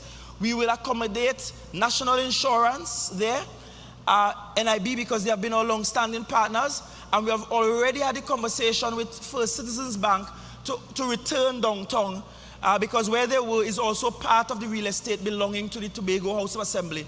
We'll accommodate them there. So we have a central campus, we'll have parking, we will have the buses, maxis, and taxis picking people up to go anywhere around the island from that location. So it's a centralized hub, a beehive of activity, again, ensuring that we bring life back into Scarborough, decency back into Scarborough. My elderly friends who like to go to the market, but you can't find a park over by Gardenside Car Park, will allow for our first built car park to be included in that project, high-rise car park to be included in that project. So it means that you could park safely and walk straight into the market easily as we connect important commercial activity there in the center of Tobago. There will also be a hub in Mason Hall to transit people going north all the way to Lansome, and an eastern hub in Roxborough. We want Tobagonians to appreciate that in many jurisdictions, you don't take one transportation to get to where you need to go. Those of you who have traveled know that sometimes you have to change train line. You have to change buses. And we don't want to send those big buses all the way up to Lansome and Charlottesville to have bus accidents again, when they can transition into smaller, much more appropriate buses in the north at Mason Hall and in the east at Roxborough. And we will connect all of them digitally. I spoke about this. Our buses, when TPP retains office, our buses will have GPS trackers and locators. So you will see electronically from your phones, from the tickers at the bus station, where the bus is, how long again the bus taking. You're going to know if you get a chance to go back and shop some more and come again, because you can see the time the bus, estimated time the bus will arrive at your destination. We will connect routes that don't exist right now. So as it is right now, there is no bus connecting Roxborough to Bloody Bay on the north side, but we have the communities on the north side trying to get to the hospital in Roxborough, trying to get to work out at the Works Division in Roxborough and in Speyside and so on. So we'll include routes that are not now present. We will also do some marine infrastructure. Very important when we're talking public infrastructure. The cruise ship complex at Scarborough, the Roxborough one was somebody else's idea, but let's stick to Scarborough. The cruise ship complex at Scarborough, we did the feasibility study, we did the mapping, we did the studies of the seabed, we started the conversation with those in the historical societies about how do we extract the artifacts lodged in the seabed. We even supported and brought here with the help of the Dutch embassy training in specialized scuba diving to extract artifacts. So we already did that training. We looking at museum development to extract the artifacts so we could dredge properly and have proper berthing facilities for cruise ships in Scarborough, going east towards Bacalet, west towards Red Rock area. It will allow for some land reclamation. Some of you here might be old enough to remember. I am certainly not old enough. I only started coming town in 1996. But those of you old enough will know that at one time you could have walked from Lambo to town on the beach. But that doesn't exist anymore. Sea come and take the land. So some significant land reclamation is required. We will be able to again restore that carriageway that takes you around Coast Guard base, around to where Scarborough to old licensing department. We'll be able to secure and preserve the lands now going away in the sea, secure the Shore Park playing field area, the Shore Park Cultural Complex, the lands belonging to Scarborough Sec. We'll be able to secure those as we do the marine development and infrastructure in Scarborough. Cruise ship terminal at Charlottesville, and we're using this term loosely. We're talking about proper provision for customs, immigration, public health, down at the bay in Charlottesville. Right now as it is, you could dock your yacht in Charlottesville, and if you ain't feel to walk and check nobody, you ain't walk and check nobody. You walk to the bar first and you sit down on your lime, right? You lime with villagers, you take some drinks, you go by Sharon and eat, and up to now you ain't going to check no port health, no immigration, no customs. Because traditionally they were located quite on the inside upstairs the health center in Charlottesville. The health center is nearing completion for the renovation works, and they will not be returning to the health center. The health center is for health services only, and we are now prepared over this calendar year before the next cruise ship season that will start in October of this year to provide accommodation for customs, immigration, and port health closer to the bayfront down at Charlottesville. We will make provisions for cruise ships at Plymouth, and I mentioned it in the meeting in Plymouth that we already secured the lands surrounding the jetty in Plymouth. They were initially given in a lease to a gentleman who, when I just came into office, will visit me every month or so. But we have not renewed the lease to Mr. Gillette. And now the lands have been returned to the state, to the Tobago House of Assembly, and the people of Plymouth can have development for their jetty. It used to be the only jetty that will provide fuel on the jetty. We have already started exploring developments at Kings Bay and also marina at Cove, which is down at the Friendship area. In fact, let me pause at Friendship here because you'll be excited by this. Development is not ad hoc. It has to be planned. It can't be guesswork.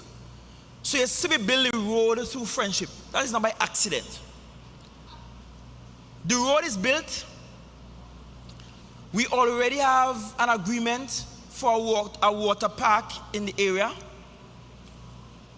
We're looking at the marina development down at the Cano Bay area. We're looking at hotel development, and I've already walked the site with our motorsport enthusiasts and our racers because we will have proper facility there for motor racing, which, if you don't know, is $1 trillion industry globally, and we want to be the only country this far south with decent F1 rated tracks that we can attract the world's billionaires and most talented drivers here. If Monaco could do it, and I were to go and check the size and population of Monaco, Tobago could more than do it. And let me add to that. So the new airport, which is supposed to come on stream second quarter of this year, and we're holding the ministry to that. Where the old airport is concerned, we are proposing to make provisions for two things. One, to make provisions for cargo flying into Tobago, so we can get our goods directly here by air freight. And we are also going to make provisions for private jets to land at the old airport, and we will connect the old airport and the new airport with an ambitious air train system connecting both facilities to allow for effortless movement between the both facilities. And guess what? We already had those discussions with NITCO, who is charged with the build, operation, down there at Southwest Tobago. And finally, we must consider urban and suburban village growth. We can't just put all our development in urban centers. We have to look at the suburban areas and we have to look at the villages. So yes, we talk about the greenfield space in Friendship Estate for sport tourism. We have to rethink and look at our commercial centers, Scarborough as one, Roxborough as one, Canaan Bonaccord as one, suburban centers like Charlottesville, Speyside, Plymouth, Mason Hall, the multi-level parkade, we spoke about that, as we ensure that we spread the development across the island and that people are not forced to only come into town or go to Crown Point if you want something. You can get it in outlying regions. We move to education and innovation as the next policy focus area. By 2030, we want a minimum of 50% of all our secondary school students leaving with a full certificate. Minimum by 2030. By 2035, we want at least 40% of our workforce having post-secondary training. Now, that is ambitious because the only OECD country that has a figure this high might be Finland. I want Little Tobago to have a workforce where at least 40% of our workforce has post-secondary education training. That could be university, it could be a tech voc institution, whatever it is, you must have at least 40% of our workforce having post-secondary training. And by 2045, that figure must go up to 60%. Over the next 4 years, starting in this year, 2026, this TPP administration will start, and if you're closing your fridge, if you're now trying to take out a bowl of cereal, if you now open a pack of chips and the pack make noise, if you're still trying to eat piece of black cake and you now cut it in the pan, right? If you're now trying to thief piece of chicken ham, and you hope your mommy and here you're cutting the ham again, the hops done eat out already, and now you're on the ham and cricks, I want to pause and listen carefully. In this year, 2026, this TPP administration will commence construction of the Scarborough Secondary School.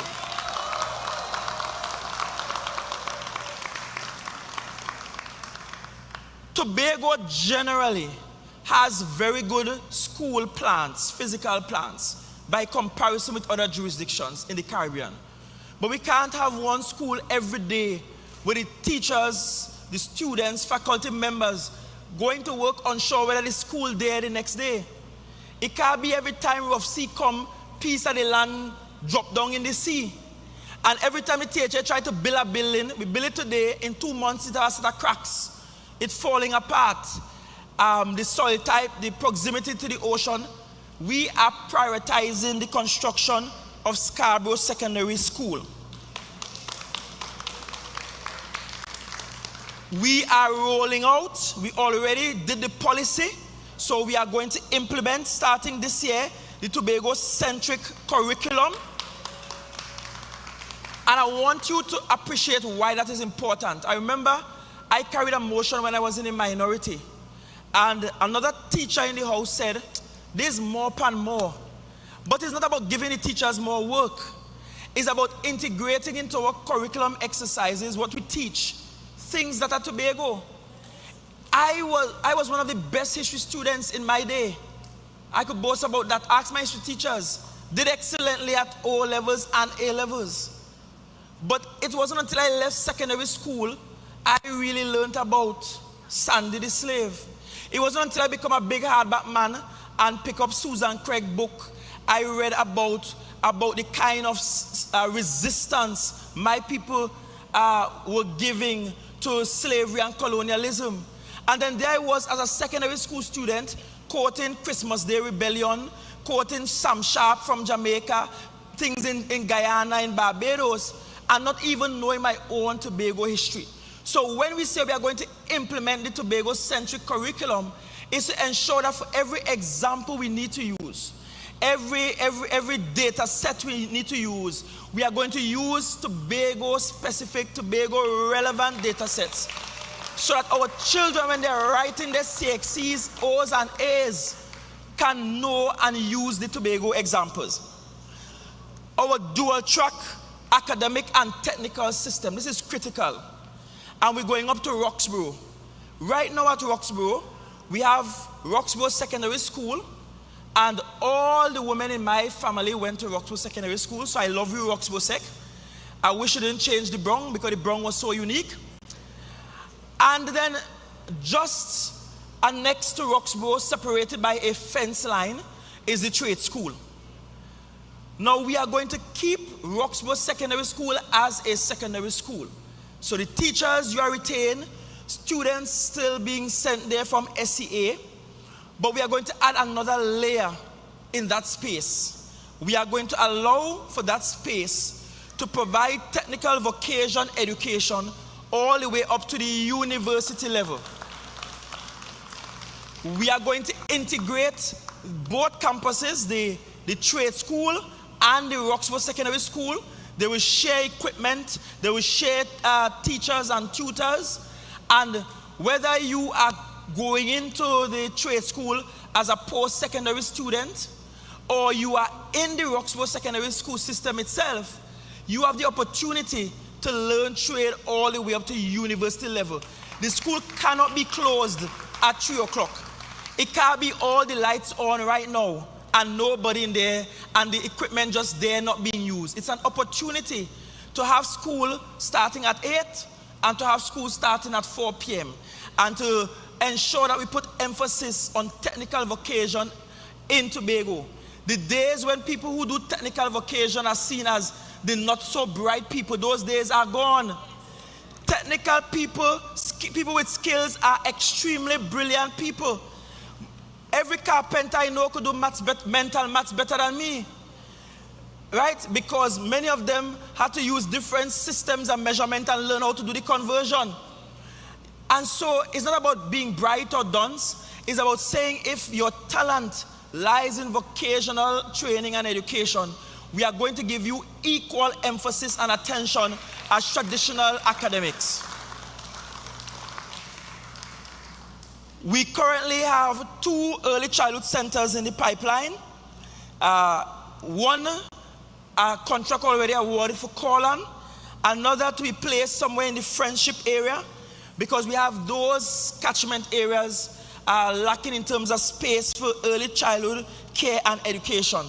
And of course, tertiary level institution, the upgrade of THCI, the partnering of THCI with international institutions, and the introduction of courses beyond culinary arts and hospitality management to include areas in the orange economy, areas in biodiversity, and the marine space. We have wonderful ecological spaces. You go up to Speyside now, Little Tobago Day is underutilized. We need to get the researchers and the students from all over the world coming here to study our reef systems, our birds, our forests, and doing meaningful research here. By building out the university in that way, we are not going to just attract students and superficially increase our population, but every time parents visit, friends visit, the spouse and children visit, we are actually increasing our tally where tourism is concerned. And so education tourism is one of the directions we need to go in. Moving along swiftly, wellness and healthcare delivery. 2 major goals here. Healthy life expectancy. That is different from just life expectancy. Life expectancy, you could live to whatever age and be sick and in bed. We want, as an average, healthy male and female life expectancy from birth to be 70 years on average. And we need to achieve that by 2045. We want to reduce the wait time at the hospitals by 75%. I'm tired with the complaining, oh Lord, I'm waiting long. I just make the calls on my constituents' behalf. I just have to call poor Miss Moore or Dr. Faith and say, oh gosh, and sometimes I just have to make them more family than they are family. I have to say, it's my fault. Cousin, I say, my little cousin, they're struggling, oh gosh, help them. I have to sound pitiful. Call somebody and see if they could get through quick now, please. We all have endured it. You sit there and you wait, and you wait, and you wait. The objective is to reduce the wait time by 75% by 2035. So we don't expect to do it overnight, but systematically we reduce the wait time for our patients. In health, we are also going to get new hyperbaric chamber attached to the Roxborough Hospital to support our diving industry, which is a niche industry in tourism. Digital health, where we look at patient records, telemedicine, and remote monitoring. I called Dr. Faith from Canada earlier this year because old age started to catch up with me and I gained some back pain. And I don't know if it's because the place cold. So when the place cold, you just start to feel pain in all your joints and them. That's what my grandmother used to say. So I called a doctor down here. I said, listen, this is what I'm experiencing, what I need to buy. He told me over the phone what to buy. But you know, up there, pharmacy, strict. Medication you could buy over the counter here, you can't buy it there. And remember, nobody out there know me as no chief sec. So nobody didn't give me no blind. So there I went to the pharmacy trying to get it, and I said, sorry, you need a prescription. And then I was advised to just download this app. I downloaded the app called Maple Health or something of that sort, and I described what I was feeling. I told them in the app what my doctor in Tobago prescribed. I uploaded a picture of my passport, and within 10 minutes, a doctor came on and started chatting with me. Then within 15 minutes thereafter, I got a prescription, and when I clicked on the prescription, it asked me to pick a pharmacy I want to pick up the prescription at. And I looked on the little map in the same app for a pharmacy within walking distance from where I was. I selected it. I paid my little $70 US. And I walked across to the pharmacy. When I walked across to the pharmacist said, oh, we just received the request. Give us 5 minutes. And within 5 minutes, I was walking out with the medication.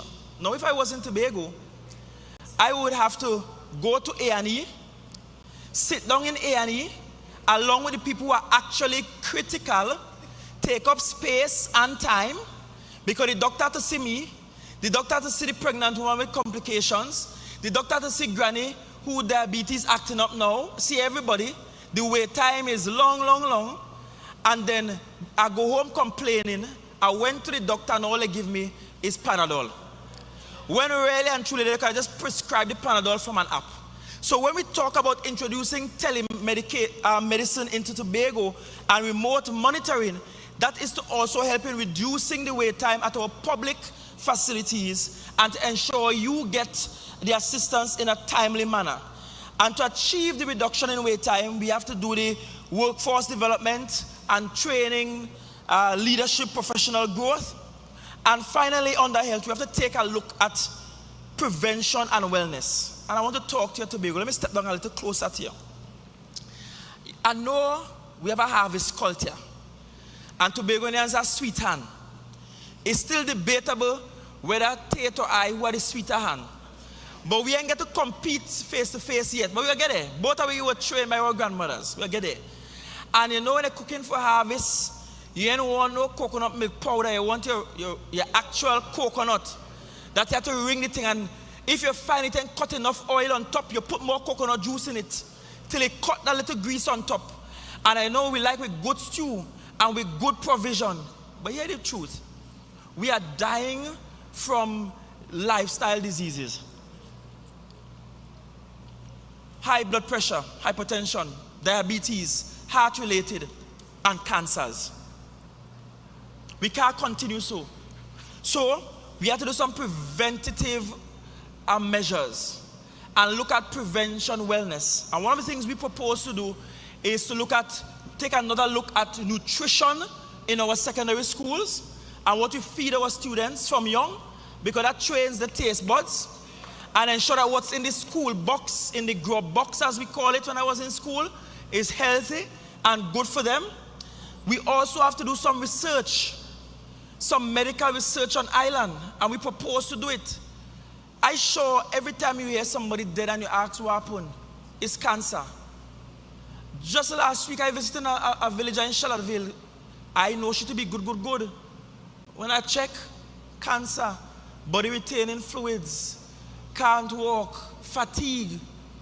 She knows she get cancer, and already at an advanced stage. And I'm saying we have to stop and do some research as to what might be causing that for us in Tobago. It might be what we eat, it might be our physical environment, it might be some change in lifestyle, but we have to take a look at it. And that's one of the measures that's in the blueprint. And then we move to protecting the socially vulnerable. We're almost there.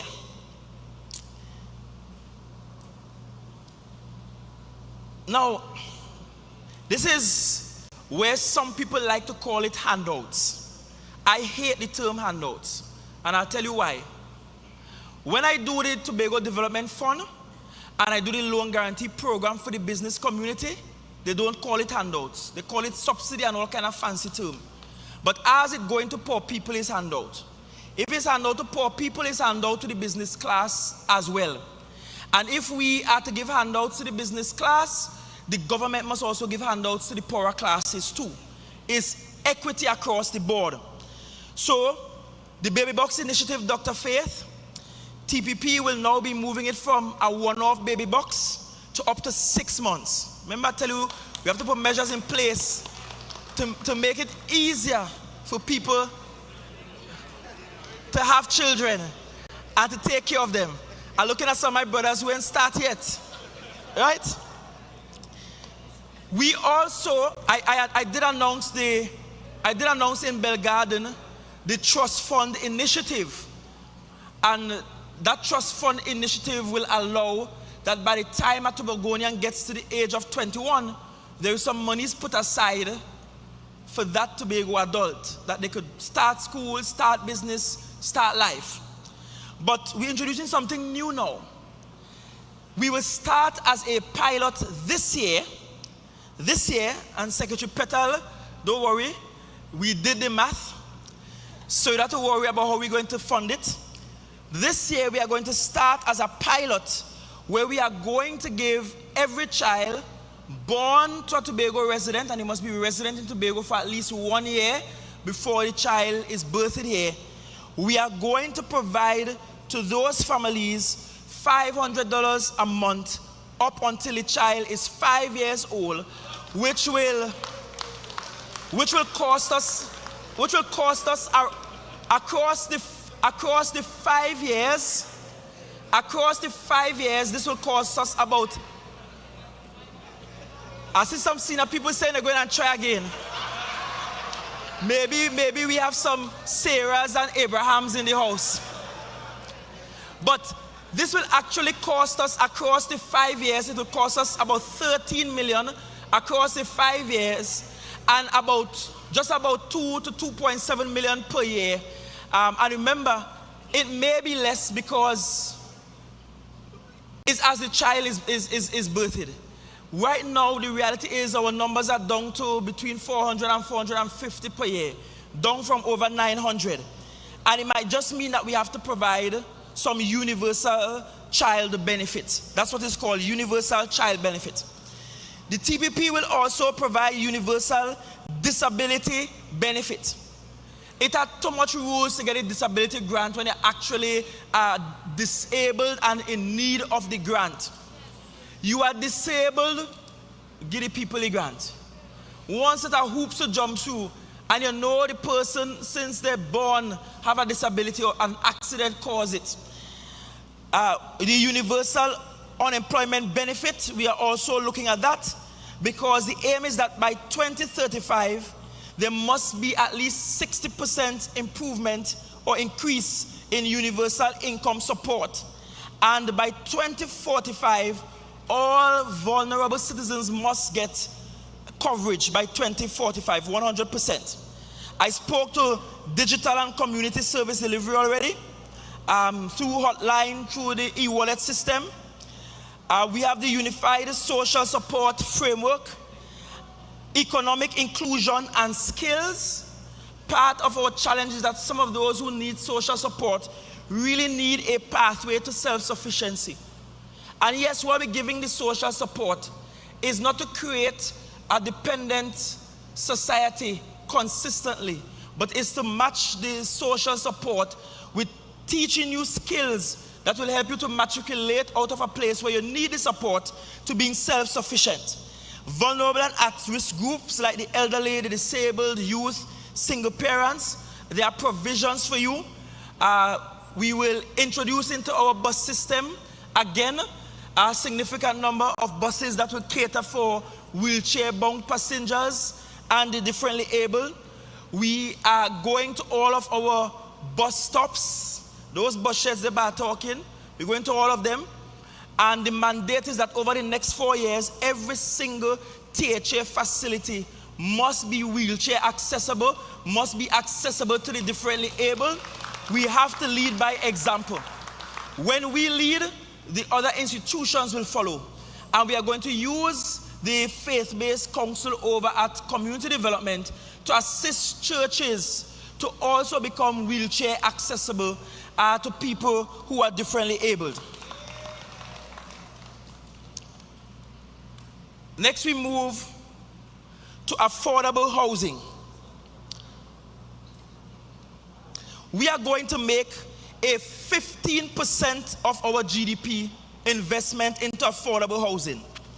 And let me tell you why such a high investment. We can preside over an island where Tobagonians can't afford to live here, where people don't have decent homes to live in. And if we provide 15% of our GDP and put that towards treating with affordable housing, we will get to 75% coverage by 2045. And so over the next 4 years, we want to provide a minimum of 800 housing units over the next 4 years, a minimum of 200 lots, and this is ambitious, eh? So whoever the next Secretary of Settlement is, no, I'm not playing, you have to push. Although watch Whitey. Whitey might go on to bigger things. 200 lots for those who can build their own homes. We will explore modular housing strategies. Sometime last month, I visited one going up in somewhere in Mason Hall, where they're using the pour concrete method in a mold. There are other prefab methods, so we use modular housing methods to keep the cost low. The Home Ownership Made Easy program, that will receive significant funding from us. And under PUSH, we want over the next 4 years to give out at least 500 service lots to our middle class. And as announced in Mason Hall, all of those old government quarters, we are going to make them available at the current market value, however they are, to public officers and middle income earners so that they will be put to good use. And then the final area, and perhaps the exciting area, I hear people just throwing out numbers of how much jobs they will create. But they're not saying how they will create those jobs. Remember I said to you, the old fisherman tell me, if the compass break even in calm waters, you could drift. It can't be, we just throw out a number. It has to be directed. It has to be specific. It has to be measured. And so it's about creating sustainable and meaningful job creation. We hope that by 2030, with this TPP administration, the private sector will add 25% more jobs. The public sector will add 15% more jobs. And by 2030, youth employment will go up by 15%.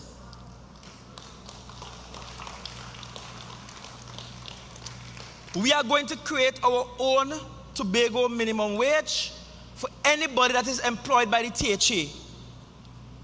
By 2027, no Tobagonian working for the THA must make less than $5,500 per month. That means that the people I love in CPEP and URP, you could see your salary increase again by this TPP administration, and increase without any prompt from central government. And let me be clear again, we're not closing CPEP and URP. We are actually improving their working conditions and ensuring that they get a living wage to go with it. And we don't need the Ministry of Finance to tell us to do so. I know in the past, whenever CPEP and URP get a raise of salary, you know they get that? Central government first had to decide to increase the salary, and then they get a raise. Not with this administration. It matters not what they're doing down in Trinidad, we taking care of we people and ensure they have a living wage. End of story. We are, right now the policy is the minimum contract period is 3 years. That's the policy. We are going to move it from 3 years to 5 years as a policy. Your minimum contractual period to 5 years. And there is a reason for that. It's not because we want to just carry to 5 years. When you're on contract, you get a harder time at the bank. A harder time to prove that you deserve a loan. You could service a loan. If we take it to 5 years, you stand a better chance of servicing a loan. Plus, if you take it to 5 years, nobody just coming into office could just decide to move you, because your term as a contract employee is larger than the contractual term of any elected official. So 5 years for you, 4 years per term force.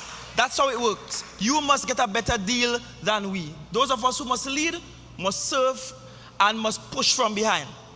So let's look at some job creation. We want, and I'll break this down for you, we want to create 1,000 jobs through clean energy, 400 plus jobs in digital, and 6,775 jobs through infrastructure. So let's look at that breakdown this minute. Powering Tobago's green future. 400 plus jobs we will create through manufacturing, installation, and maintenance for solar panels, for electric vehicle charging stations. We are going to train our young people in how to repair electric cars and electric car systems and create jobs in that environment. We're pushing for our homes to have solar panels on them, to heat our water, to run our air conditioning units.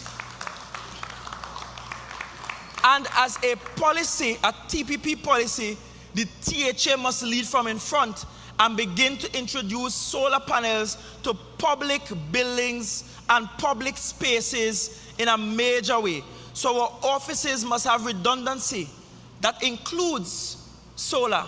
So you see the days when I am there entertaining high officials, ambassadors from other countries, and just taking the current and leave you in the dark down in Shore Park.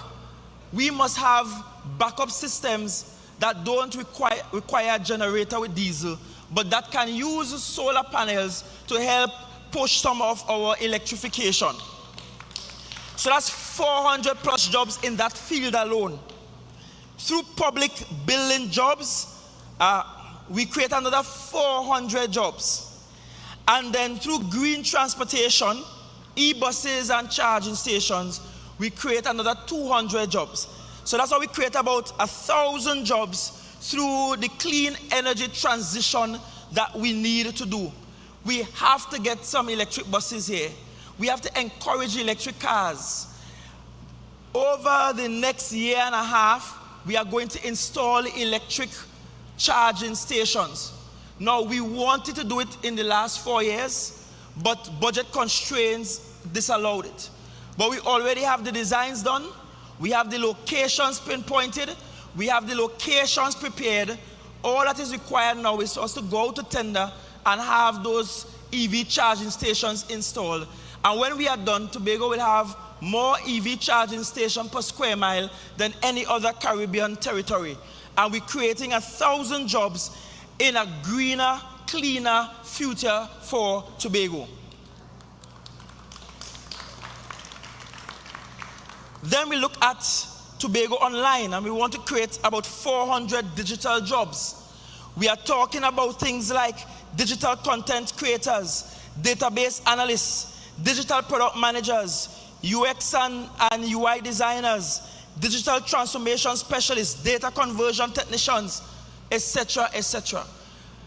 We can't just go digital and not hire the people to manage and maintain those platforms, to provide cyber security, to monitor what we're doing. So that is creating at least 400 plus jobs in that sector alone. And then building Tobago's foundation, because we're going on an aggressive campaign to build homes. That's about 4,000 plus jobs created in that sector, because we're going to create a construction boom. In terms of tourism infrastructure, we want to add at least 600 plus jobs as we build out build out of hotels, build out of recreation sites, fixing forts and trails and so on. The heritage village, we will be building a heritage village where you could come to Tobago, sleep in a village that feels authentically and traditionally Tobagonian, and be served Tobago food and living traditional houses while you're here. So we will create this almost folkloric theme park that you can live in right here in Tobago. That enterprise will create another 175 jobs, and then 2,000 plus jobs created to build roads, schools, ports, and civic centers. But I want to add one other thing. I see people talking 10 on, 10 off. I know what's interesting. The man who is running against me, when they were busy trying to win an election in January 2021, they pulled some people in and call it reforestation, pay them for 2 fortnights, then fire them and tell them we're going to call all them back, or they're going to be permanent just now, and all now they can't call them back. We have not done that to anybody. This 10 on 10 off program has been going on for a long while as a way of providing sustenance to so many people. And the intention has always been that these same individuals will transition into the permanent vacancies there at the Division of Infrastructure.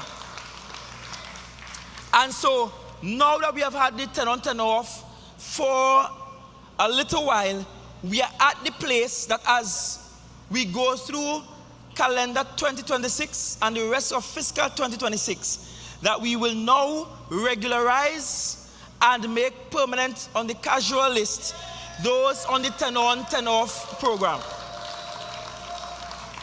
And that's 2,000 plus jobs. And so, Tobago, this blueprint, which will be published on Monday, is really about building a brighter Tobago.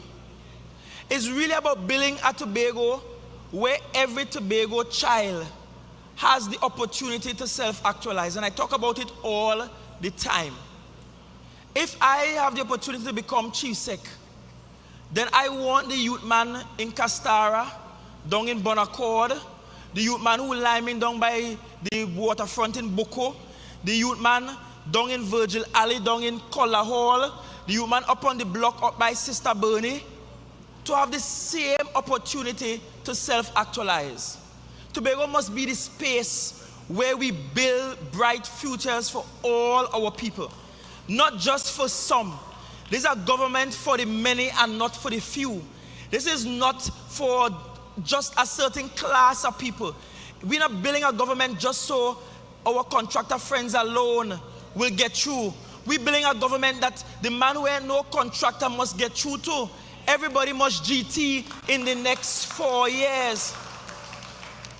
We spent 4 years fixing and fixing and fixing. The next 4 years, we will spend building and building and building and building. The beauty about a blueprint, and then I'll shut up and take any question from anybody on the floor. Challenge me to any question. The beauty about a blueprint is that a blueprint is not constructed for only the architect or the engineer. Everyone on the construction site reads from the same blueprint. The engineer, the architect, the builder, the carpenter, the mason, the plumber, the electrician, the man who putting down the tile, the man who making out the windows, install the windows and the doors, the man who painting, everybody working on the construction site must utilize the same blueprint. In this Tobago that we are constructing, we want every Tobagonian citizen to use the same blueprint. I hear Purple Party saying they have a blueprint too, right?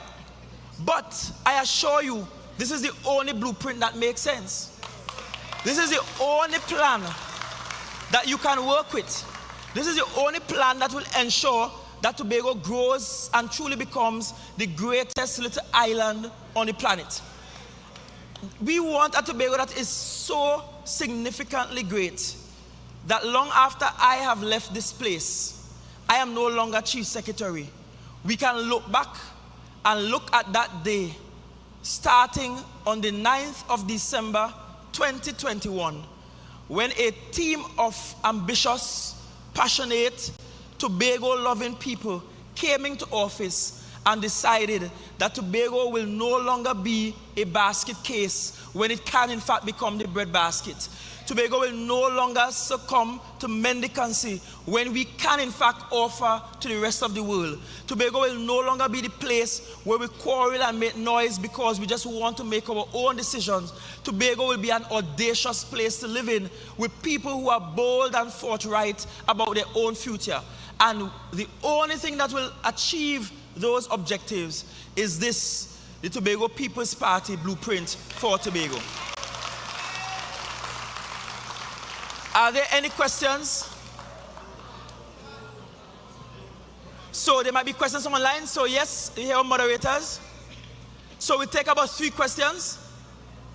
So let's turn on the mic for Secretary Petala and Roberts. Testing. Thank you very much, Honorable Chief Secretary and political leader of the Tobago People's Party.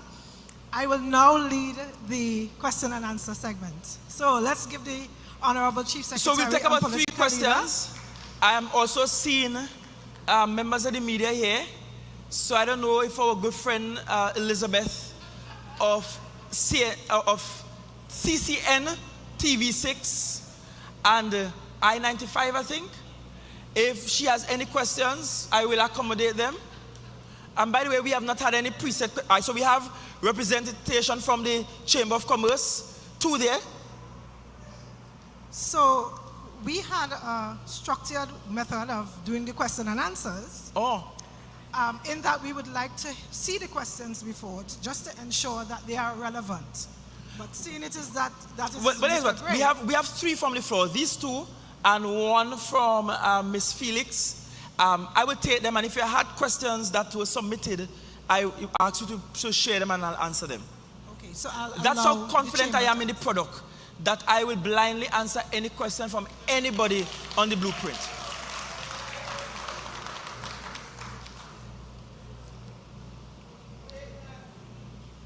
Hi, good evening, everyone. My name is Jason Arthur, and I am here representing the Tobago Chamber of Commerce.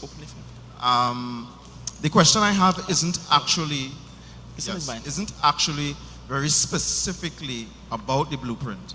The question I have really is, as somebody living in Tobago, what people are thinking is, if I am comparing what the PNM has put out there, and I'm comparing what you all have put out there, what would you say as the Chief Sec is the fundamental difference? Obviously, I am now presupposing that you looked at the other one.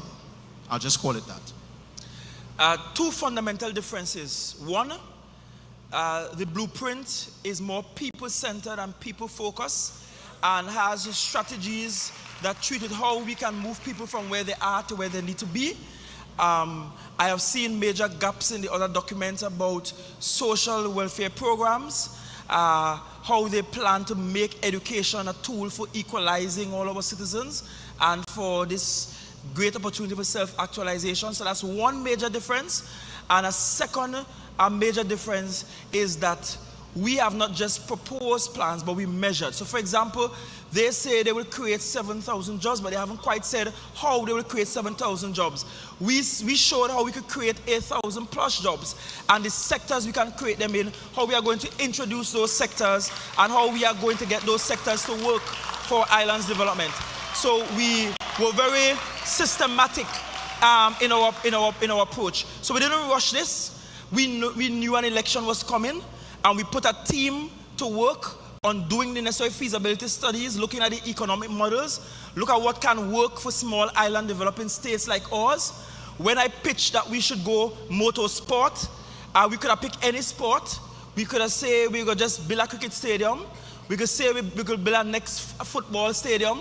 But we chose motorsport because we look at where there is a real niche area, where we could compete easily and be head and shoulders above everybody else, how we could offer a product that nobody else in the Caribbean has, and what something like that has done for a small population on a small island like Tobago. So we look at Monaco as a model. So we have been looking at comparisons that are better than us, not who equal to us or worse than us. We have been comparing ourselves with those who are doing better than we are and looking at how we can compete and surpass them and what we can borrow from them. Smart people don't try to invent everything.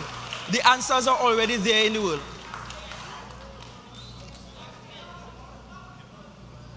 Much, Honorable Chief Secretary. We'll just have maybe about 3 more questions. So I saw Mr. Gray's hand and I saw Ms. Felix's hand. Thank you. Good evening, everyone. My name is Brendan Gray. I also represent the Chamber of Commerce at Tobago. You did speak about the Tobago Development Fund. I think it's $12 million, I think it was. We currently have 10 million in it, but we are now empowering the workers with that fund to actually go out, to source funding, because that's how development banks work. They go out, they utilize the monies they have, they grow it, they make more money, they get funding from elsewhere, they bring it in and find a way to utilize it, grow it, pay it back, all of those things. So the idea is that this fund is going to grow and eventually grow to a larger fund in the future. Correct, because yes. it needs to, because if you're doing business, businessman needs more than 5 million when you're doing business. No, absolutely. Yes. So the idea with what we really want, to be honest, what we really wanted to develop is the Tobago Development Bank. With the Tobago Development Bank concept, unfortunately, again, that will be dependent on somebody in Trinidad and at Central Bank giving us the authorization to have a bank, much more a development bank. The Central Bank might even see it as challenging their scope, because central banks also work as development banks and can fund government projects as well as private sector development projects. So knowing that to curtail the limitations in law and to avoid any fight with any statutory agency in Port of Spain, we call it the Tobago Development Fund. And the idea is to grow it beyond the $10 million. $10 million is a startup capital. $10 million is not operational, because we know that this has to be a multi-million-dollar enterprise that will go into a multi-billion-dollar enterprise that will fund Tobago's development through the private and public sector. So we hope that perhaps the next time we're having this kind of conversation, pre-election like this, we should be able to say, look, this development fund did not only just fund these 2-3 hotels, but it also funded this major public project that was delivered. That's the kind of thing the development fund is set to do. We employ the use of Ms. Vernie Shield, who worked with us from the inception in building it out. And let me be honest with you, we didn't even know and still don't know what is Ms. Shield's politics, and it wasn't even important. That was actually a suggestion that came from the then chair or head of the Chamber of Commerce in Tobago, that she is the person that the Chamber trusts to do this project. And so without question, I was Secretary of Finance. I just went to Exec Council and asked them to approve us having Ms. Vernie Shield come in and to assist us with this development output. And then we had input from people like Dr. Selvon Hazel. We worked with the Caribbean Development Bank that gave us some input. We worked with IDB. Ms. Coburn, who was the country manager, she's now in Barbados. She and her team worked with us as well. So we did not just use local inputs, we used international inputs to develop this fund so it is true to form and it will meet international best practice.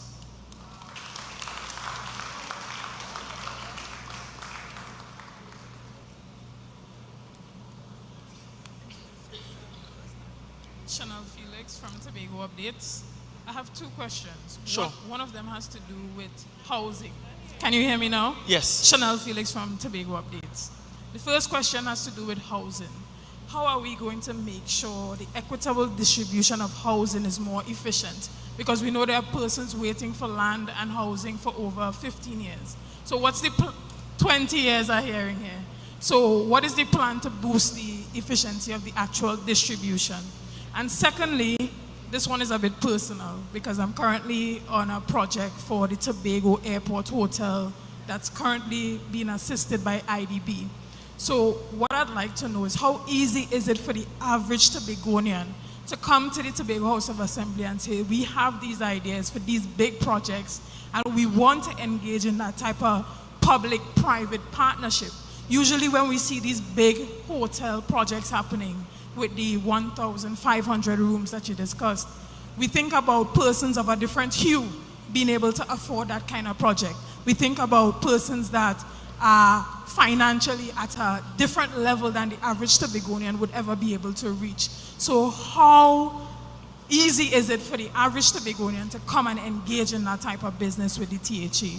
I thank you. Two very important questions. The first one, we have ambitious goals for housing development on the island. And the first question is, how do we ensure a fairer distribution process? Let me tell you what the current process is, and let me tell you what the new process will be over the next 4 years. The current process is you apply the division of settlements, and when it is time to distribute houses or lands, they put your name into an electronic lottery draw. You know, when I was growing up a long time, I used to see them turning a big wheel for lottery. I think it was Saturday night, and they pull out the balls from the basket. And so they use an electronic system to just pull a name. The challenge with the electronic random system is somebody could apply 20 years ago and not get through. And somebody could apply last week and be picked because the system is random. And that is not the fairest approach. And so the policy shift we are going to make for the next 4 years will be first in, first out, meaning we start with the oldest applicants first, then to the newest applicants. We will also build into the policy saving some units for people who are socially vulnerable, meaning those who are differently able. So they will have some skipping of the line, so to speak, because you can't expect the man that is blind or the woman in a wheelchair to go through the same hoops as everyone else. We have to make some special provision for them. We will continue to make special provision for those who are in the national security field, because what we're building are really communities. We are building communities, meaning that in a community you must have some differently able, you must have a policeman or two, or a little soldier man or woman. You must have some teachers, you must have some people who work in CPEP and URP. So in other words, we want to make sure all strata of the society is engaged. But in the main, we are going to move from just simply a random system to doing a first in, first out system. So if you apply longest, you should be in the pool for the draw before somebody who just applied yesterday. Also, I've asked the division to look at the possibility of creating some housing units and some mechanisms to target young professionals specifically. because we don't want the young professional to have to wait 20 years too to get a chance. So we have to do different housing developments differently. We will want to target some young professionals, because now that you are 27 or 25 and you get a new 5-year contract from the THA, and I don't know, you pick up a little Miss Felix, and you have a little baby, and the told your salaries connect and it's working out well. Now is the best time for you to really have a long-term loan like a mortgage, not when you are 40 years old. And so we also have to find a way to target our young professionals and get them through the door early, so they can make that commitment early on and be able to manage their lives and their families going forward. We also have in the blueprint, and Mr. Richards is here and he could bear me witness, that we are going to look at our policies surrounding family when it comes to the distribution of houses. Because let's be real, me giving, who is a single person in here? I giving Mr. Clark, let me use people who is safe. I giving Mr. Clark as a single man a house in settlement. This is Mr. Clark, and Mr. Clark alone by himself. Right? But you're not sure right now. He's living alone. But at the same time, when Mr. Clark getting through, I have Mr. and Mrs. Richards here. How much people you have? With 4 children, with no units at all. Part of the policy change and framework that we're going to have, Miss Felix, is that we're going to give some due consideration for family. Because housing for people is always a better public policy than housing one person. It doesn't mean that we're going to completely marginalize the one person, but it means that families, especially families that are now getting started, families that have children, especially they have more than 2 children and so on, we give them due consideration so that we can take care of families in our housing policy as well. So all of those things will factor into the new housing policy that the TPP will introduce later this month in January. And to your second question, which I had forgotten about, which is about public-private partnerships. The truth is, all that is required from this government to trigger it is really a proposal to start. We actually have, for the first time since we came into office, a unit dedicated to investments in the public space and public-private partnership investments. And this unit, they sit down diligently and they look at proposals that come from outside Tobago, proposals from Tobago. They assess it as a sort of investment commission, and then they make a recommendation to the Tobago House of Assembly's executive as to whether this is a company or an individual that we should partner with. But I want to go on a point that you make. And I don't want this point to fly over people's heads. While we hope to build out 1,500 luxury rooms in Tobago to add to our room stock, while simultaneously fixing up the 3,500 we have that are beneath 3-star rating, I don't want Tobagonians to only be the waiters, the people making up bed, the people sweeping and cutting grass, the people cleaning pools, and if you're lucky, a manager. I want to see if there can be Tobagonians that can own prestigious brands too. Most of these luxury hotels, they operate like a franchise. So they don't come themselves and always build and own and operate. What they sell is their branding, their name. And so this is an encouragement to Tobagonians, just as young Tobagonians did with Towers Hospitality and Comfort Inn, neighboring here. I want to see other Tobagonians do the same thing and venture into those businesses. The reason why we have gone out to put those lands up for a public request for proposals, for RFPs, is because we're saying clearly, any Tobagonian could put their hat in the ring, get a piece of land from the THA, get a piece of asset from the THA, and build out something beautiful and provide accommodation and other services to visitors, to domestic visitors internationally or domestic tourists. And so I want the young Tobago class of people to be part of that arrangement. It can't be every time a hotel building, somebody has to come from outside to build it. I want some of the building to happen from our people as well right here in Tobago. Testing. Honorable Chief Secretary and political leader, the producers are saying that it is time for us to wrap up. I had one question from Jaron Smith, though, that I'd like him to ask. Share it. So, Jaron take that will last. now, so the final one will be from Jaron Smith. Yes. So stand first, Mr. Smith. Come on, you are a teacher. You know what we do when we make contributions. We stand in the class. Yes, sir. So it says here, given the critical role that European CPP programs play in providing employment opportunities and community support, what strategies and plans exist in the blueprint for the next 4 years? What plans and strategies exist for what? Yes. Exist for what? European Or CPP exist for them? programs. Okay, understood. Right, so I spoke earlier about the new living wage minimum, Tobago living wage minimum of $5,500. So the CPP and URP workers can expect that increase again, right?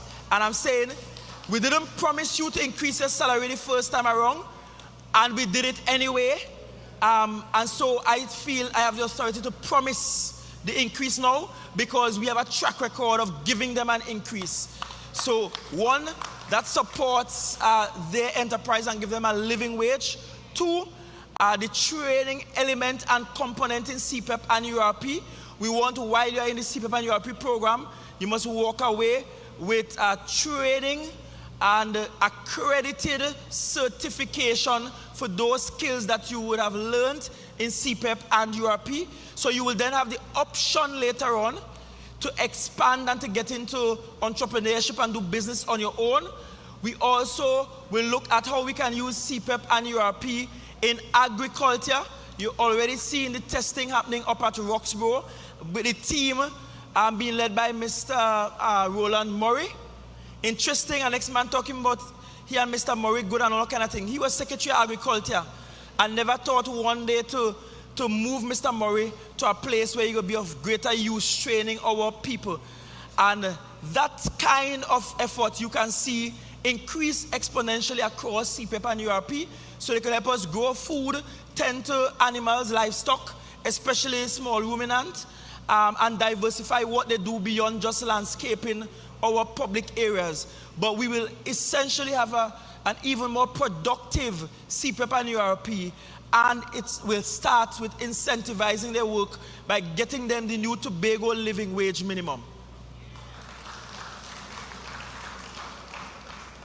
So let me take this opportunity to thank all the persons who presented their questions and also the responses from the Honorable Chief Secretary and political leader. So at this time, I'll invite you to do the closing remarks, after which I'm warmly inviting everyone to the cocktail reception just outside at the back. So do have a wonderful night. Chief Secretary and political leader will now do the closing remarks. Thank you very much, Secretary Roberts. I just need 30 seconds. One, I just want to tell Tobago thanks, because let's face it, I turned 40 in July of this year. And well, last year, July this year ain't gone yet, you see? We're New Year. But the point I'm making, it's not every day that you look around and a jurisdiction, an island, a country puts their trust in the leadership of someone so young.